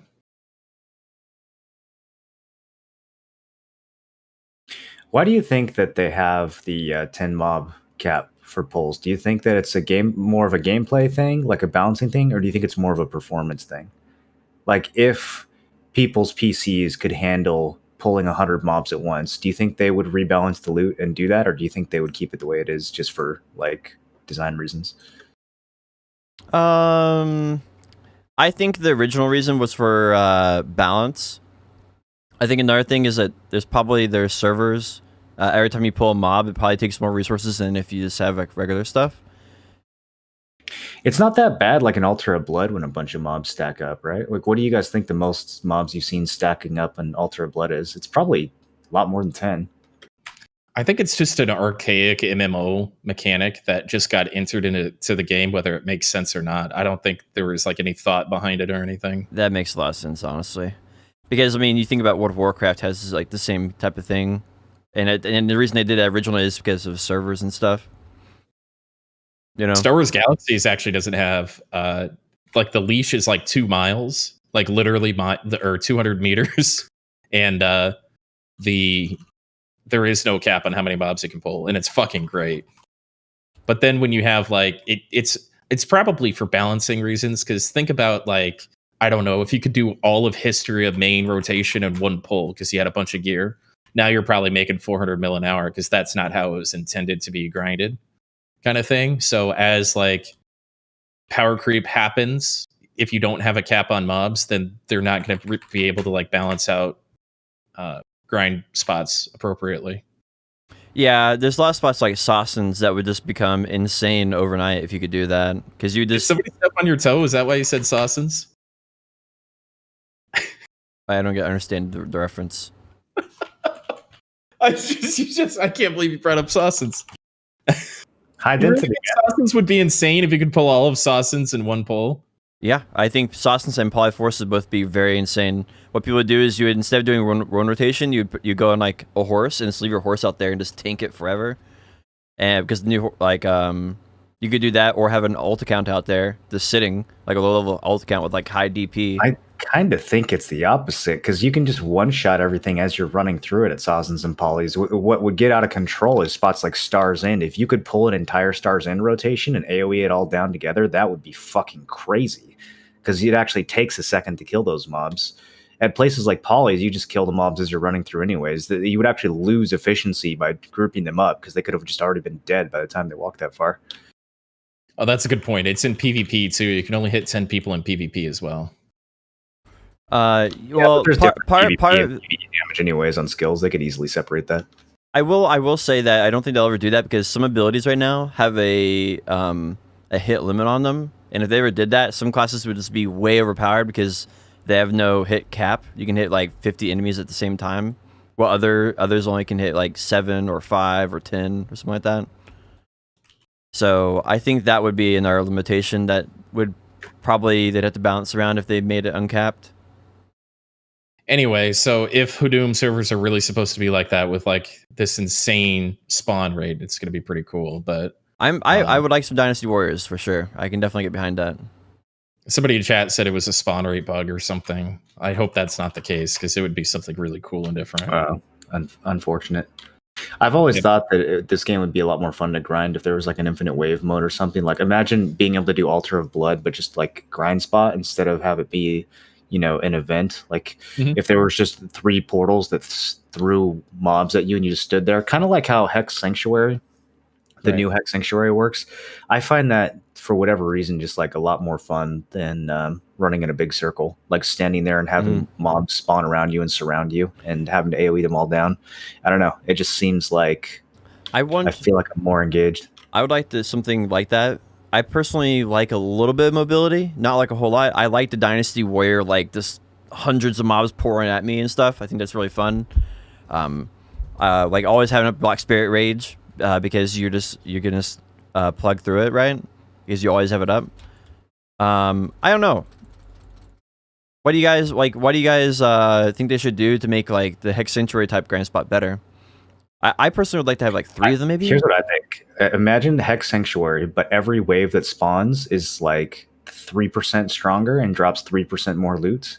So that's the farther you can make it into the wave, the better the loot is. And it's like there could be a leaderboard for who gets the highest wave, and like almost like a Greater Rift or something from Diablo, like to where it scales. I think that kind of thing would be super sick. It'd give you a reason to team up with your friends. It could be a 5-man content. Like that just seems like very easy for them to implement something that would be like really addicting and rewarding.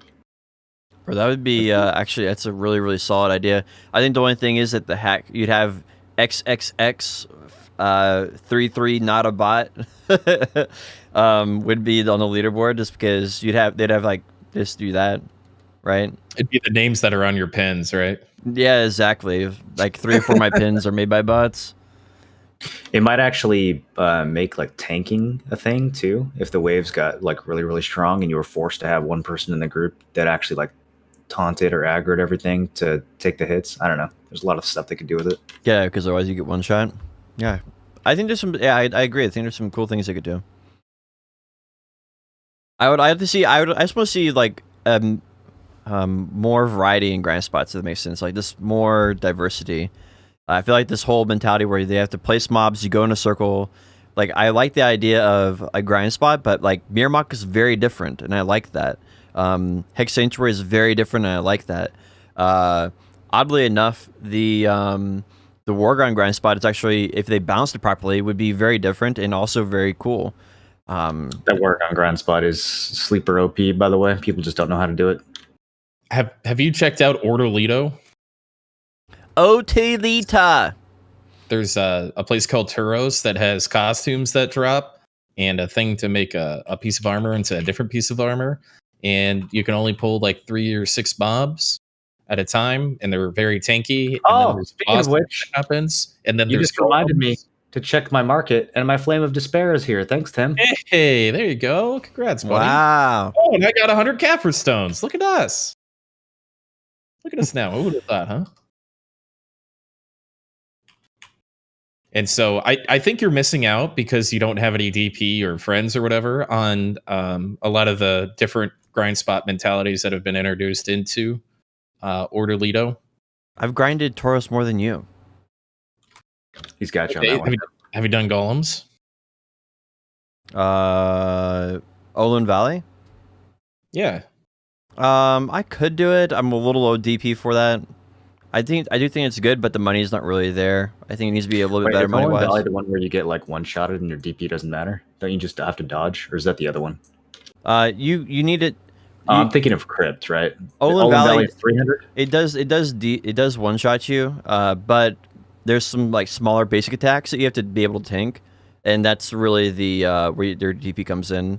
And with mine, it's not quite there. Guy is there. I think you're sleeping on that. A lot of people have come into chat over the past couple of weeks, and I've seen some videos and clips, and it looks like a lot of people are having a lot of fun with that. If you're looking for a change up of pace, people are going there for the costume, and again, it's not anything different. That's literally the Sostens all over again. I mean Sostens, but like way tanky version. What? Because Sostens back in the day was 5-man grind. Like I've been doing that literally since 2016. So it's not really. I think it's a little different than Sozens. I think they're giving you almost exactly what you're asking for in the best way that a game like BDO could possibly do that in an iteration version of it without just completely changing the entire game.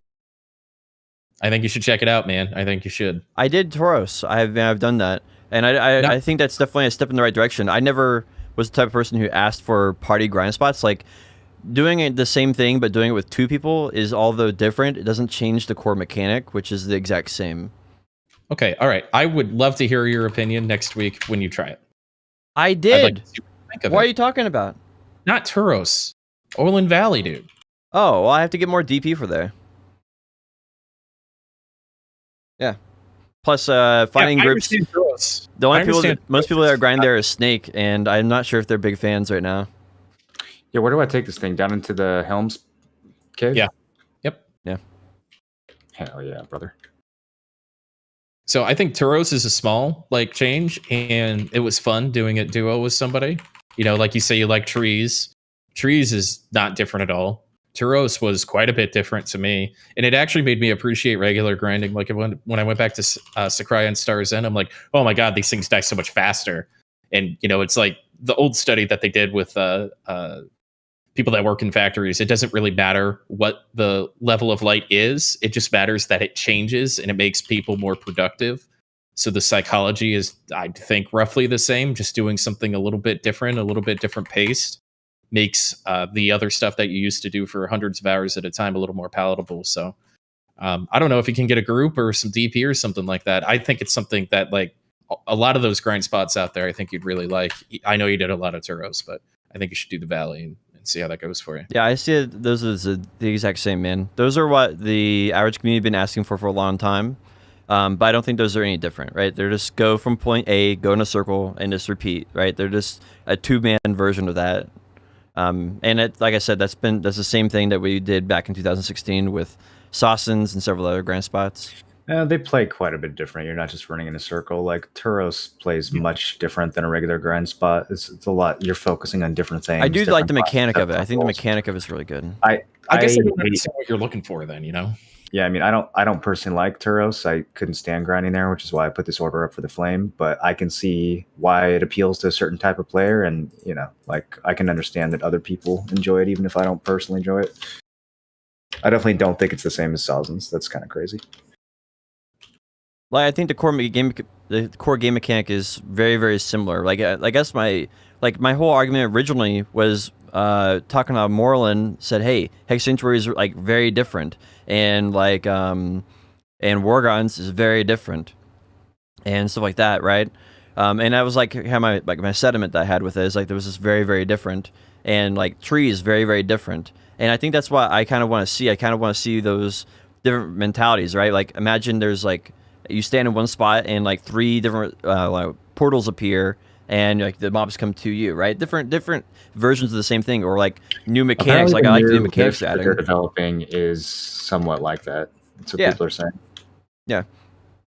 And I think that like all the new grind spots in Hadum, every single one of them is like that. Every single one has a unique mechanic that's only at that grind spot, and I think that's good. We'll just see if they're fun or not. That's a big question, right? Have you seen the new riffs on what's it called? Global Lab?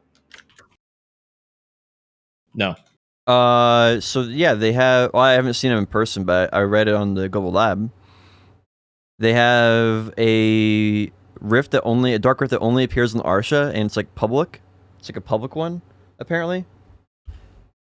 This is like first come, first serve. Okay. That's cool. So that's fucking sick if that's true. Yeah.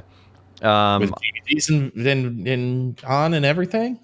Yeah, with PvP on and everything. Basically, it spawns the Calthion mobs, so you can get Cyclops there, Ogre, the Trolls. I think there's a few other ones that, but they basically all the big Calthion monsters can spawn there, and you basically beat them in a series, and as they spawn, you get better and better loot, and so yeah, but it's like a server-wide notification that goes off. It appears at, I think, Desert Nagas or That sounds perfect. It's like exactly what I'm asking for. Yeah, and I think there's or Ilbab Oasis. Those are the 2 places it can spawn. But yeah, it appears on. I think the only thing I don't like about it is it's only on Arsha. I feel like it should be something that's on all servers and randomly appears. Fuck the other servers. But yeah, currently it's only on Arsha, so there's a reason to do only Arsha now, I guess.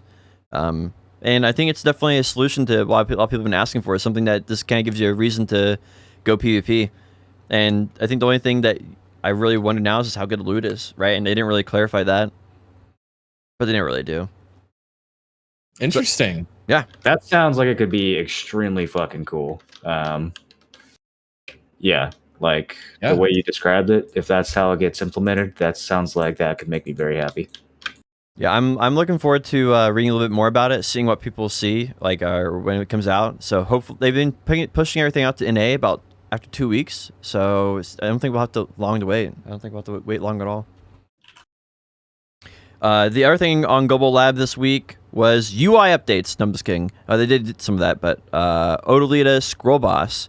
So now there is, if you do Toro Grind Spot, you can now get a Scroll Boss for the Toro Grind Spot, which this wasn't quite a global scroll for Odalita that I was hoping they would release.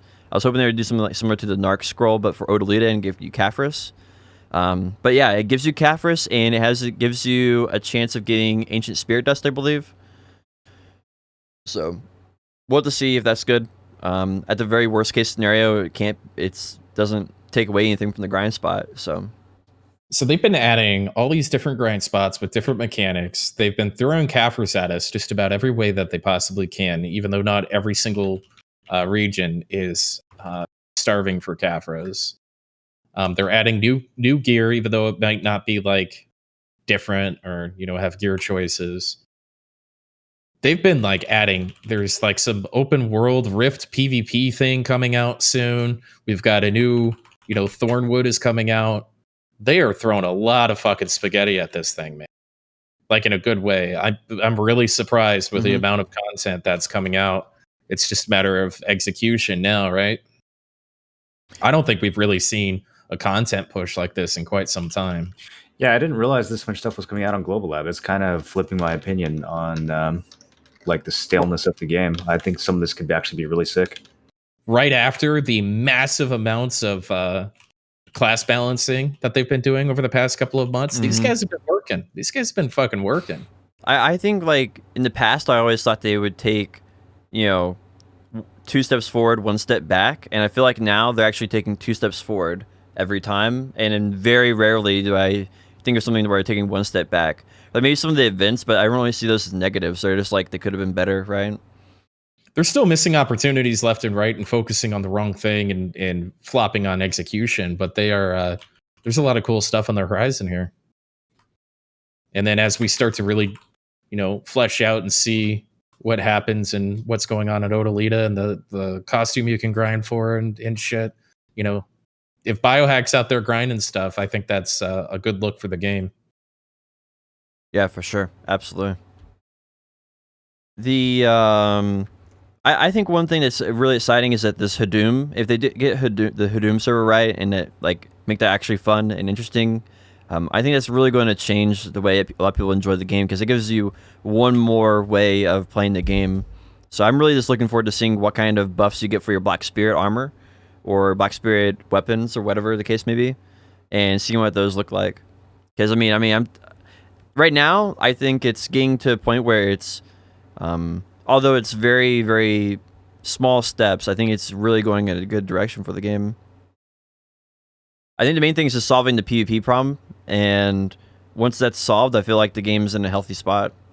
Yeah. An open world scaling winnable PvP objective on Arsha is fucking super smart, dude. Like if that gets implemented anywhere close to its full potential, that's just like if it's something that happens fairly often and we can get the homies together and go fight over it, that's going to be so sick. Give you a reason to push your gear again. Yep. Well, I think that's it. I don't have anything else for BDO. Was there anything else I missed on patch notes or Global Lab that you guys wanted to talk about?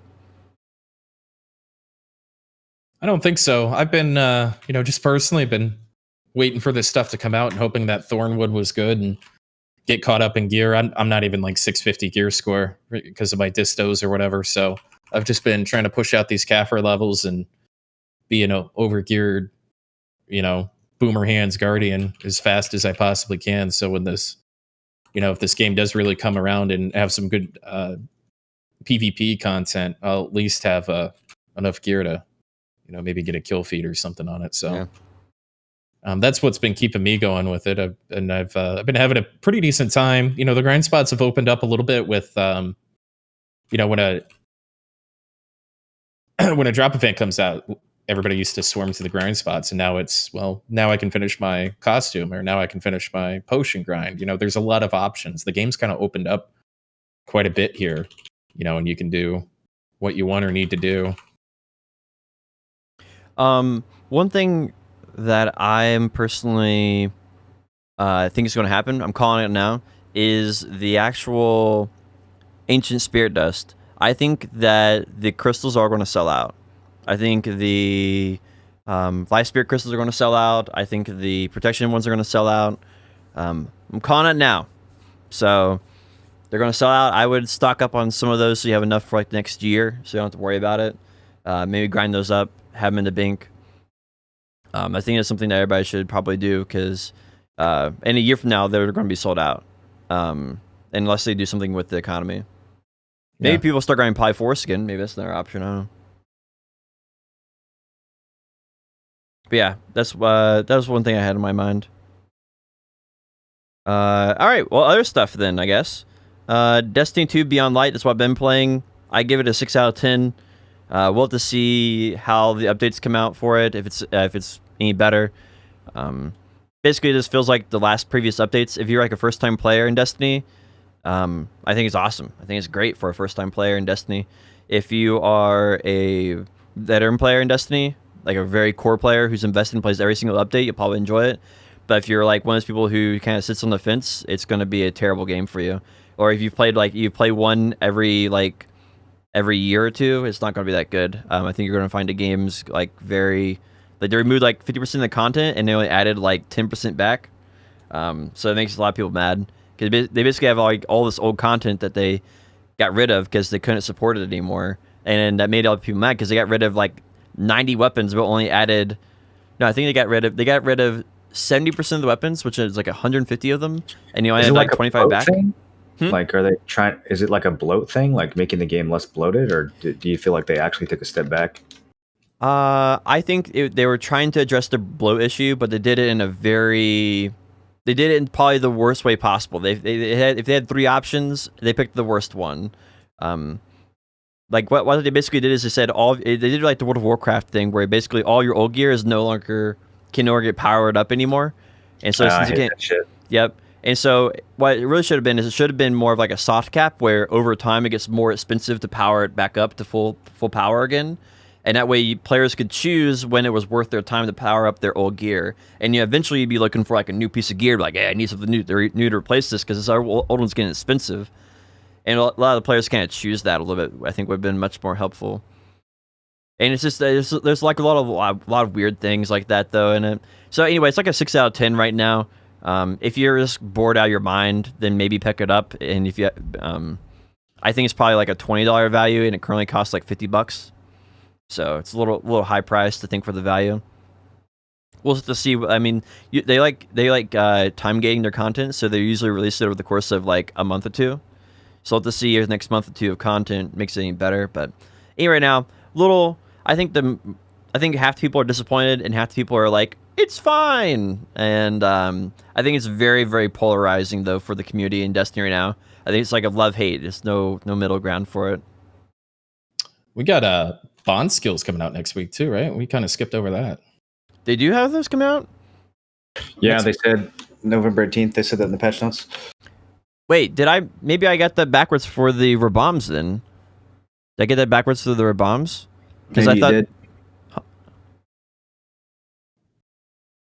Let me pull it up. And we get the tag system too. Oh God. Wait, we actually get the tag system? Wait, now you're not a fan of the tag system? What happened? It's never been a fan of that system. It should not be related to tagging at all, unless they're going to fix tagging. It should just be a separate ass thing where you can link your 2 characters together. They need to stop bringing back broken systems and let go of it. Tagging sucks. I want to be able to turn in Imperial crates on my goddamn warrior, or else I can't use the system. It makes no sense. Yeah, they should enable trading when you're tagged.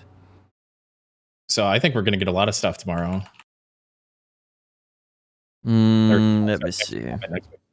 It's Bond and then 58 bombs and the tagging system. So the game's going to be instantly balanced since everyone's going to be suck whiz, you know. Everybody's the same and can't be unbalanced. Oh, they call them skills? Yeah, we're getting both. Okay, I only read the second part of it.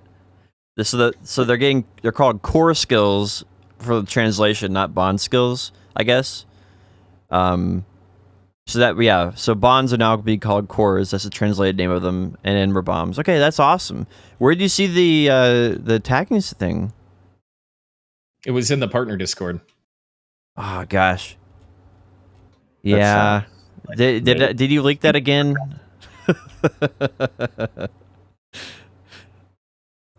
How could you? Unbelievable.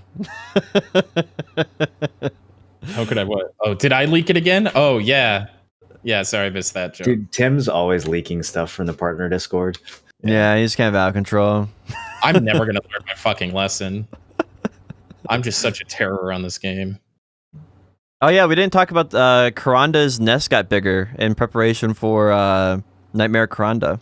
Oh, have you guys seen the video of people getting flung up into the sky? It's dope. Yeah. Oh wait, no? What happened? Someone send Potion Shop the video of the new Karanda mechanic. I've been trying to send him videos, but apparently everybody that hangs out of my chat's banned in his. You got to do another mass unbanning, dude. Yeah, Christmas. Every Christmas, I unban everybody. No exceptions. Everybody gets unbanned. Everybody? That's my gift to the trolls.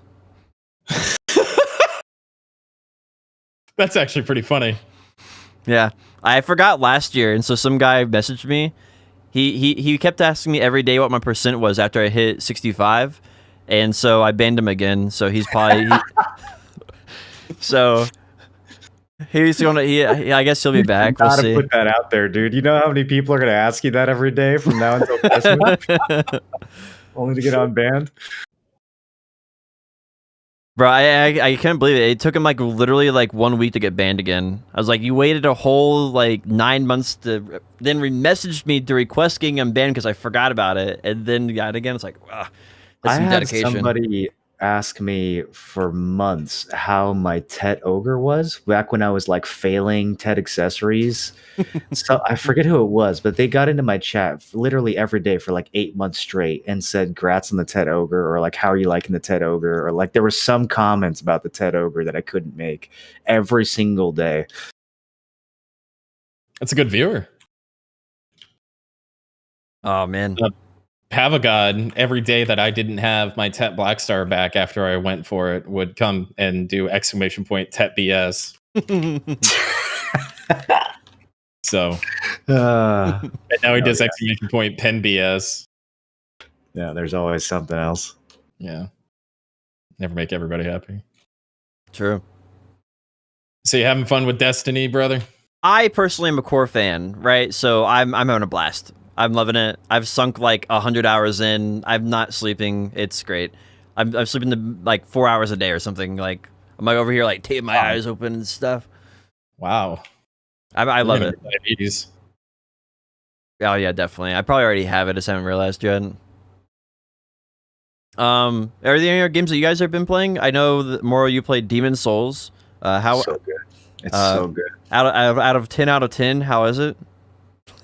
I think it's too early. People have been asking me how it compares to the other games. I only played it the one day, so I think it's too early. I want to see how some of these levels play out. I want to see some more boss fights. So far, the bosses have been pretty easy and shit. And there's some I can't quite figure out how the damage in PvP works. I think I picked a garbage weapon for PvP or something because I hit people for 3% of their health and they hit me for 10% of mine. So I don't know if that's just because I haven't upgraded enough. There's some stuff I'm still figuring out, so I can't fully review it after one day. But it's got that new Souls game vibe to it, but it feels very, very polished. The remaster they went way above and beyond. Not like the Dark Souls remaster. This one they actually put some serious work into and built it from the ground up. So everything looks spectacular. Like even just the backgrounds for the levels are amazing. I'm having a lot of fun with it. That reminds me of. Sorry, go ahead. Is there like quality of life updates too? I know you didn't a bunch of quality of life stuff. So there's like a inventory system in that game that's a little bit more punishing than the inventory in later Souls games. You actually have like a max amount of items you can carry, which wasn't really a thing before. It's kind of a thing in Bloodborne, but it's like per item rather than your whole inventory. And so they made a thing so that you could like automatically send stuff to storage without having to go back to the Nexus. So that's really nice because when you're out like picking up an item and you're full, I guess before you would just be fucked in the original game. And now you can like send your extra bulk to storage on the fly and then keep looting. So that there's a bunch of stuff like that. Being able to use multiple consumables from your inventory. There's tons of like quality of life stuff that it seems that I'm guessing wasn't in the original, because I know the original Dark Souls had like some really big glaring quality of life issues as well. This game doesn't seem to have any so far. Yeah, cool. That reminds me, Mortal Shell. Aren't they coming out with an update for that? Have you heard anything? I have not heard anything about Mortal Shell. Yeah, I'm curious how that game's going in development. I don't know if they are still developing it or if they're working on a sequel. I really haven't heard anything at all about that game. I would love for them to develop more content, because 3/4 of that game was really, really good. So, yeah, I mean, I'd definitely be looking forward to it if they did put something else out. What other PlayStation games are you looking forward to? Absolutely none. I'm going to sell it as soon as I'm done with Demon's Souls. Oh, really? Yep. I got to get my money back. I spent way too much money on it. Yeah. It's pretty 5-hit, honestly. I'll buy another PS5 in like 6 months or whatever when they're selling for a reasonable price. But yeah, I'm going to beat Demon's Souls probably 5 or 6 times, and then I'm going to sell this bitch and then buy another one when I get the urge to play Demon's Souls again next year. Bro, honestly, you'll probably make money on it. Yeah, maybe. I mean, the only other games I really care about are super far off. Like, I don't know when there's going to be another God of War, the next Final Fantasy VII remake. I don't even know if I'll be alive when that comes out. Yeah, there's no other. There's like a couple games that look fun, but not like fun enough for me to go buy an entire console just to play them. Yeah, that's kind of where my head's at with the whole thing too. I don't really have $500 to fuck around with, even if you could get it at that price. And I can't imagine. I don't see a game that's releasing in the near future that's even close to tickling my fancy. So,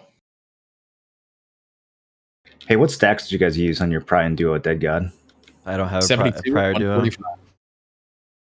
Okay, I was thinking like 6110, but I got to think about it a little bit more. That'd be I fine. might not cron the duos. I might re-pry it a few times. You can't cron the duos; it's too expensive. It's like $1,500. Yeah, that's what I'm thinking. I think I'm just gonna bareback it. Yeah, bareback it and overstack it. It just depends on how you want to do it. If you have a plethora of like free stacks from events, I got a lot of 60 stacks. I think I'm just gonna slam the prize in 60. Yeah. They're 72, right? They're with Valks. No, like I have a bunch of 50s that I would Valk to 60. Oh, okay. Yeah, I think it's pretty. I think there's two different strategies. If you have a lot of fail stacks, you can just raw tap both of them until you get a duo. That's why a lot of the EU guys are doing, because they can't get crons. And then they just keep on raw tapping for duo. And so if the downgrades, the downgrades, and just keep on going at it. And then when if I get from there, then they start croning it for try. Yeah, I for sure cron try and above. But yeah, for sure. Duo I was kind of on the fence. I think it just depends. If you can get crons, then you should cron it. And if you can't get crons, then it's no hard feelings to just raw tap it. I did this math a long time ago. I need to just go find where I wrote it all down and take another look. You 100% do not cron duo. I talked to Biohack about it. I just realized all my alts are in Odraxia. Whoops. Even if you have a big juicy fail stack for it? I thought there was no diminishing returns for it. I don't know. I'm sure Biohack knows more about it than me. We should have Bio on next week so we can talk about it. It's a lot of crons, man. I don't know. Is there any other games? Anything else I going just on? play Star Wars Galaxies off to the side. Play a little. I've been playing a little Apex too, with my buddy Game Nadian. So that's been fun. I've just been kind of all over the place. But as far as like things coming out, I'm not much of a console player. I don't really suck into the new Call of Duty that came out or whatever. Like I just kind of done buying those games. I will say the new Shadowlands update seems to be going very well development wise. Like I don't know what changed in development cycle, but they have apparently listened to their player base a lot, and that game is looking to be pretty good. So if you're a WoW fan and you're looking for a good WoW update in recent history, this is probably going to be the best one from what everybody's saying. That's coming from content creators, not the developers. That sounds like every WoW expansion ever. Wow. Godfall came out, some single player or non-online. It's like a PvE version of there's some PvP game. The combat looks flashy and cool and stuff, but it's like, trying to sell a single player game for $60 these days is kind of a hard sell for me. Demon's Souls is $70. Holy shit, is it really? And there's I want to bitch about this because they did a deluxe version for $90 that comes with armor and weapons that you can only get if you do the deluxe. Like you can't get them through gameplay, and they're kind of overpowered, and it's really fucking annoying. So this made it pay to win straight out of the gate, huh? Pay to win Demon's Souls, dude. What the fuck? Wow. And it's $70. Miyazaki, you betrayed me. Well, all PS5 games are being $70 apparently. That's like their new price tag they're adding to them.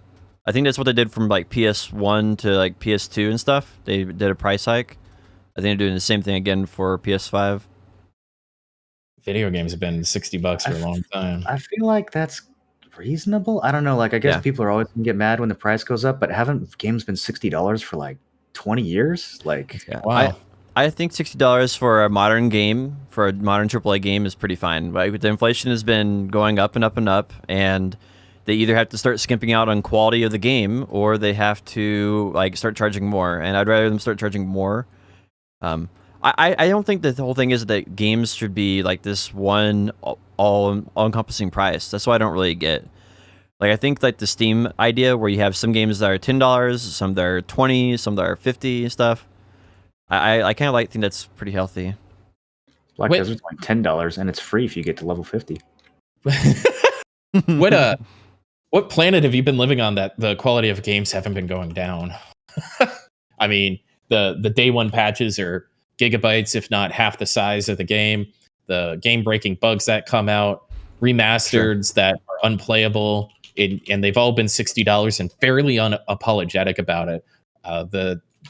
The pressure to get hit come out for the holidays has been kind of destroying the industry in a large way for video games, especially console games and single player games, and these terrible just repeats of Madden 2000, Madden 2001, 2002, FIFA 2001, 2002, and Call of Duty and Battlefield and all this kind of stuff. There's so many dead genres and half-baked games that are just shoved out the door. RPGs with game-breaking bugs that barely get fixed, and delays and delays and delays and delays and delays. If they're going to start charging more money for the same shit, I'm going to be buying a lot less video games. Dude, I saw the most lit tweet I've seen in months. Someone did a fake Cyberpunk 2077 has been delayed inevitable tweet, and it got like 10K retweets. I won't say her name because I don't want her to be too embarrassed, but I saw a BDO streamer retweet it and get totally fooled by it. I was laughing my ass off, dude. It was the best tweet I've seen in a long time. They even put like a little emoji after the Cyberpunk to look like a verified badge. I got debated by it for like oh my god, it was so funny. Yeah. Bro, that's got to be...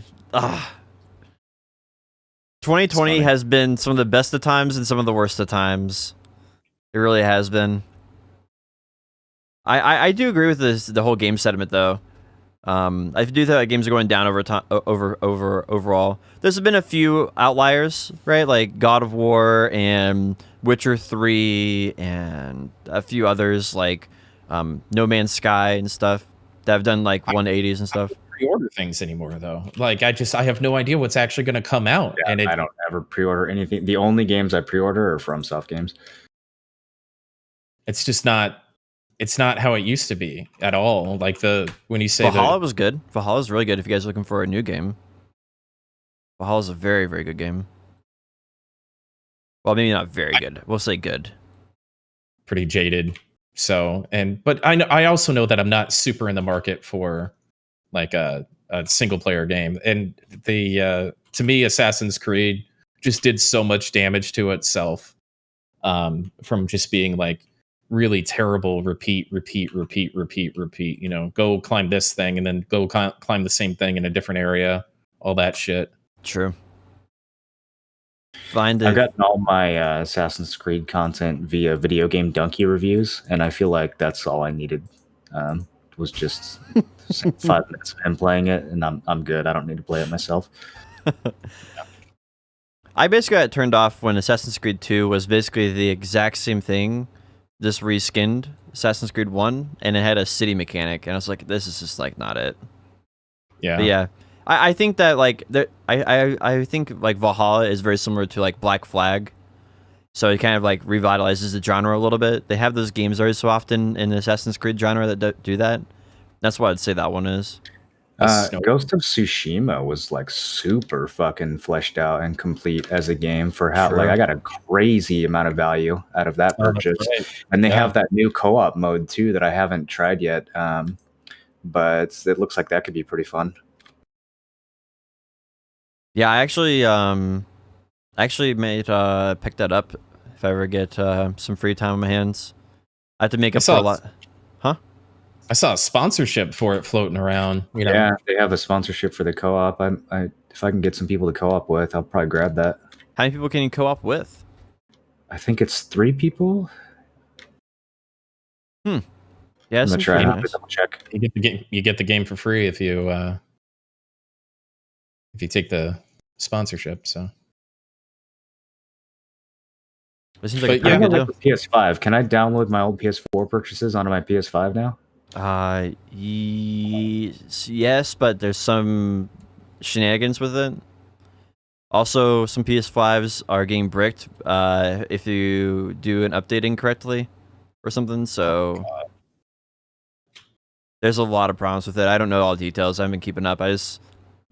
It's a mess. I don't know. There's also a lot of like fake news about the new consoles too. People blowing vape into their Xboxes and shit. So I'm gonna take all that with a grain of salt. I'm sure people have actually done that though. That was such a good tweet. I can't believe we actually have to say this. Please don't blow vape smoke into your Xbox.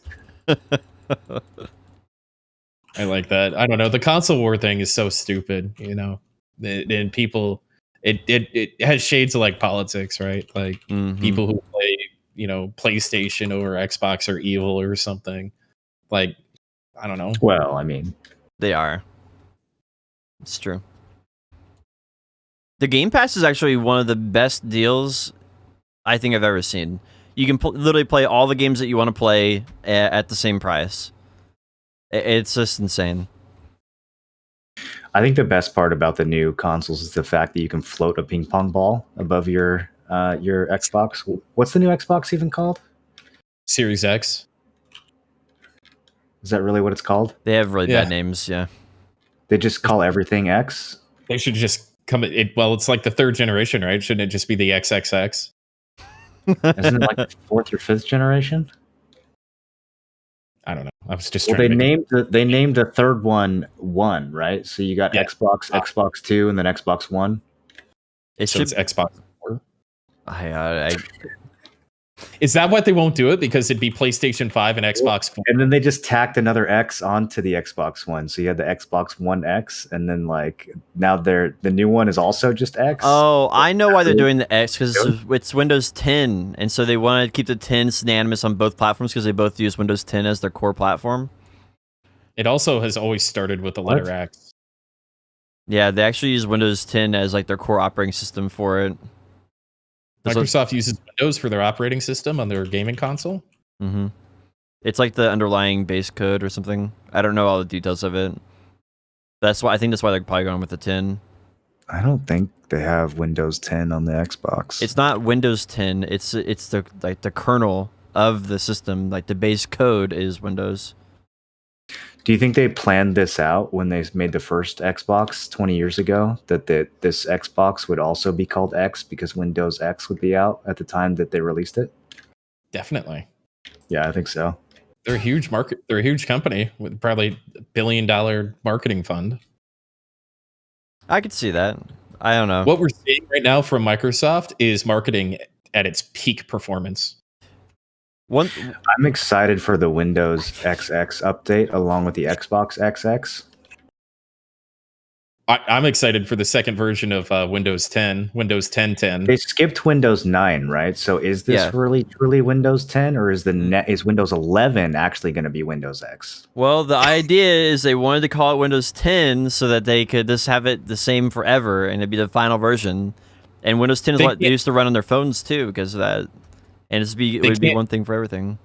They can't be Windows X because OS X, right?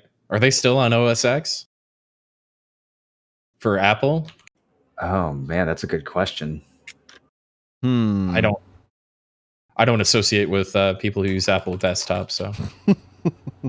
Yeah, I cut all those people out of my life years ago. It was the drooling that really I just couldn't handle.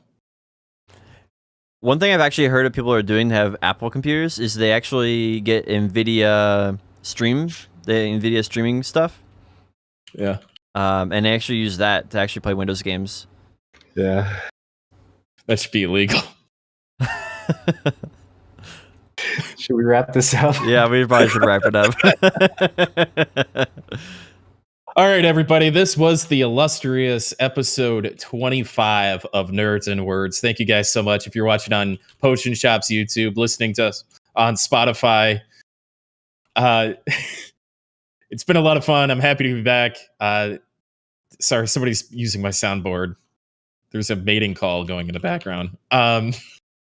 Moreland, what do you got going on for content on your stream this week? I'm going to be obsessing over Demon Souls nonstop. I'm trying not to play too much so that like people who actually want to see the run can see it without, having to stay up till 4 a.m. So, yeah. But I'm still going to be playing a shitload of it. And then, other than that, I just got this Fallen God, so I got to enhance that sometime this week, maybe Wednesday. And then some EverQuest with the boys, and who knows? We'll see what else. Cool. How about you, my friend? What's going on with you this week, Potion? You gonna keep playing Destiny? You gonna get back on that Black Desert? What's going on? You gonna stream? I probably have to stream a little bit. I mean, it is my job. But I'm really enjoying my Destiny right now.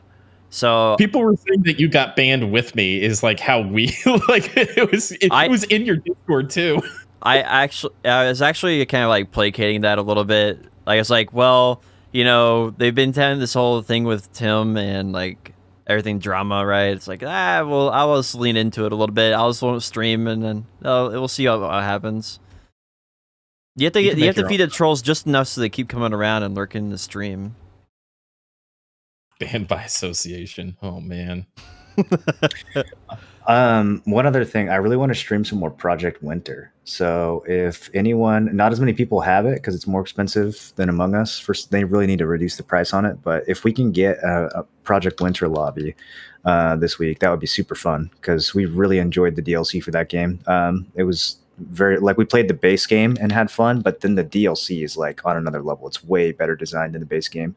So if we can start getting some consistent Project Winter lobbies, that would be like a really fun once a week thing. I spent $22 on it. I'm good for it. Sweet. Ready to go. For me on my channel this week, I'm going to be doing everything I can. I'm going to immediately end the stream right now and delete the VOD so I don't get banned for Potion Shop's comments, but I'm going to do everything I can to not get banned and keep my Twitch account good standing. I'm in the middle of a 24-hour stream to celebrate turning 33 and 2 years of being partnered on Twitch. So doing my absolute best to stay awake for 24 hours. I think I have a good chance of getting through it. but I do have a tendency of failing these things. But stop on by, and if you got questions about what's been going on with me, I made YouTube videos, and I'm always happy to have an open and friendly discussion about it, as long as it doesn't get toxic and on either way. Besides that, I want to have a special thank you to Borland and Potion Shop one last time for putting up with me and my bullshit, my drama. I'm sorry if it spilled over into you guys' lap a little bit, or whatever the case may be. You guys are good friends, and I really do appreciate you. And I think that'll be it for episode 25. We'll see you guys next week, 12 p.m. Pacific, 3 p.m. Eastern. Have an excellent week.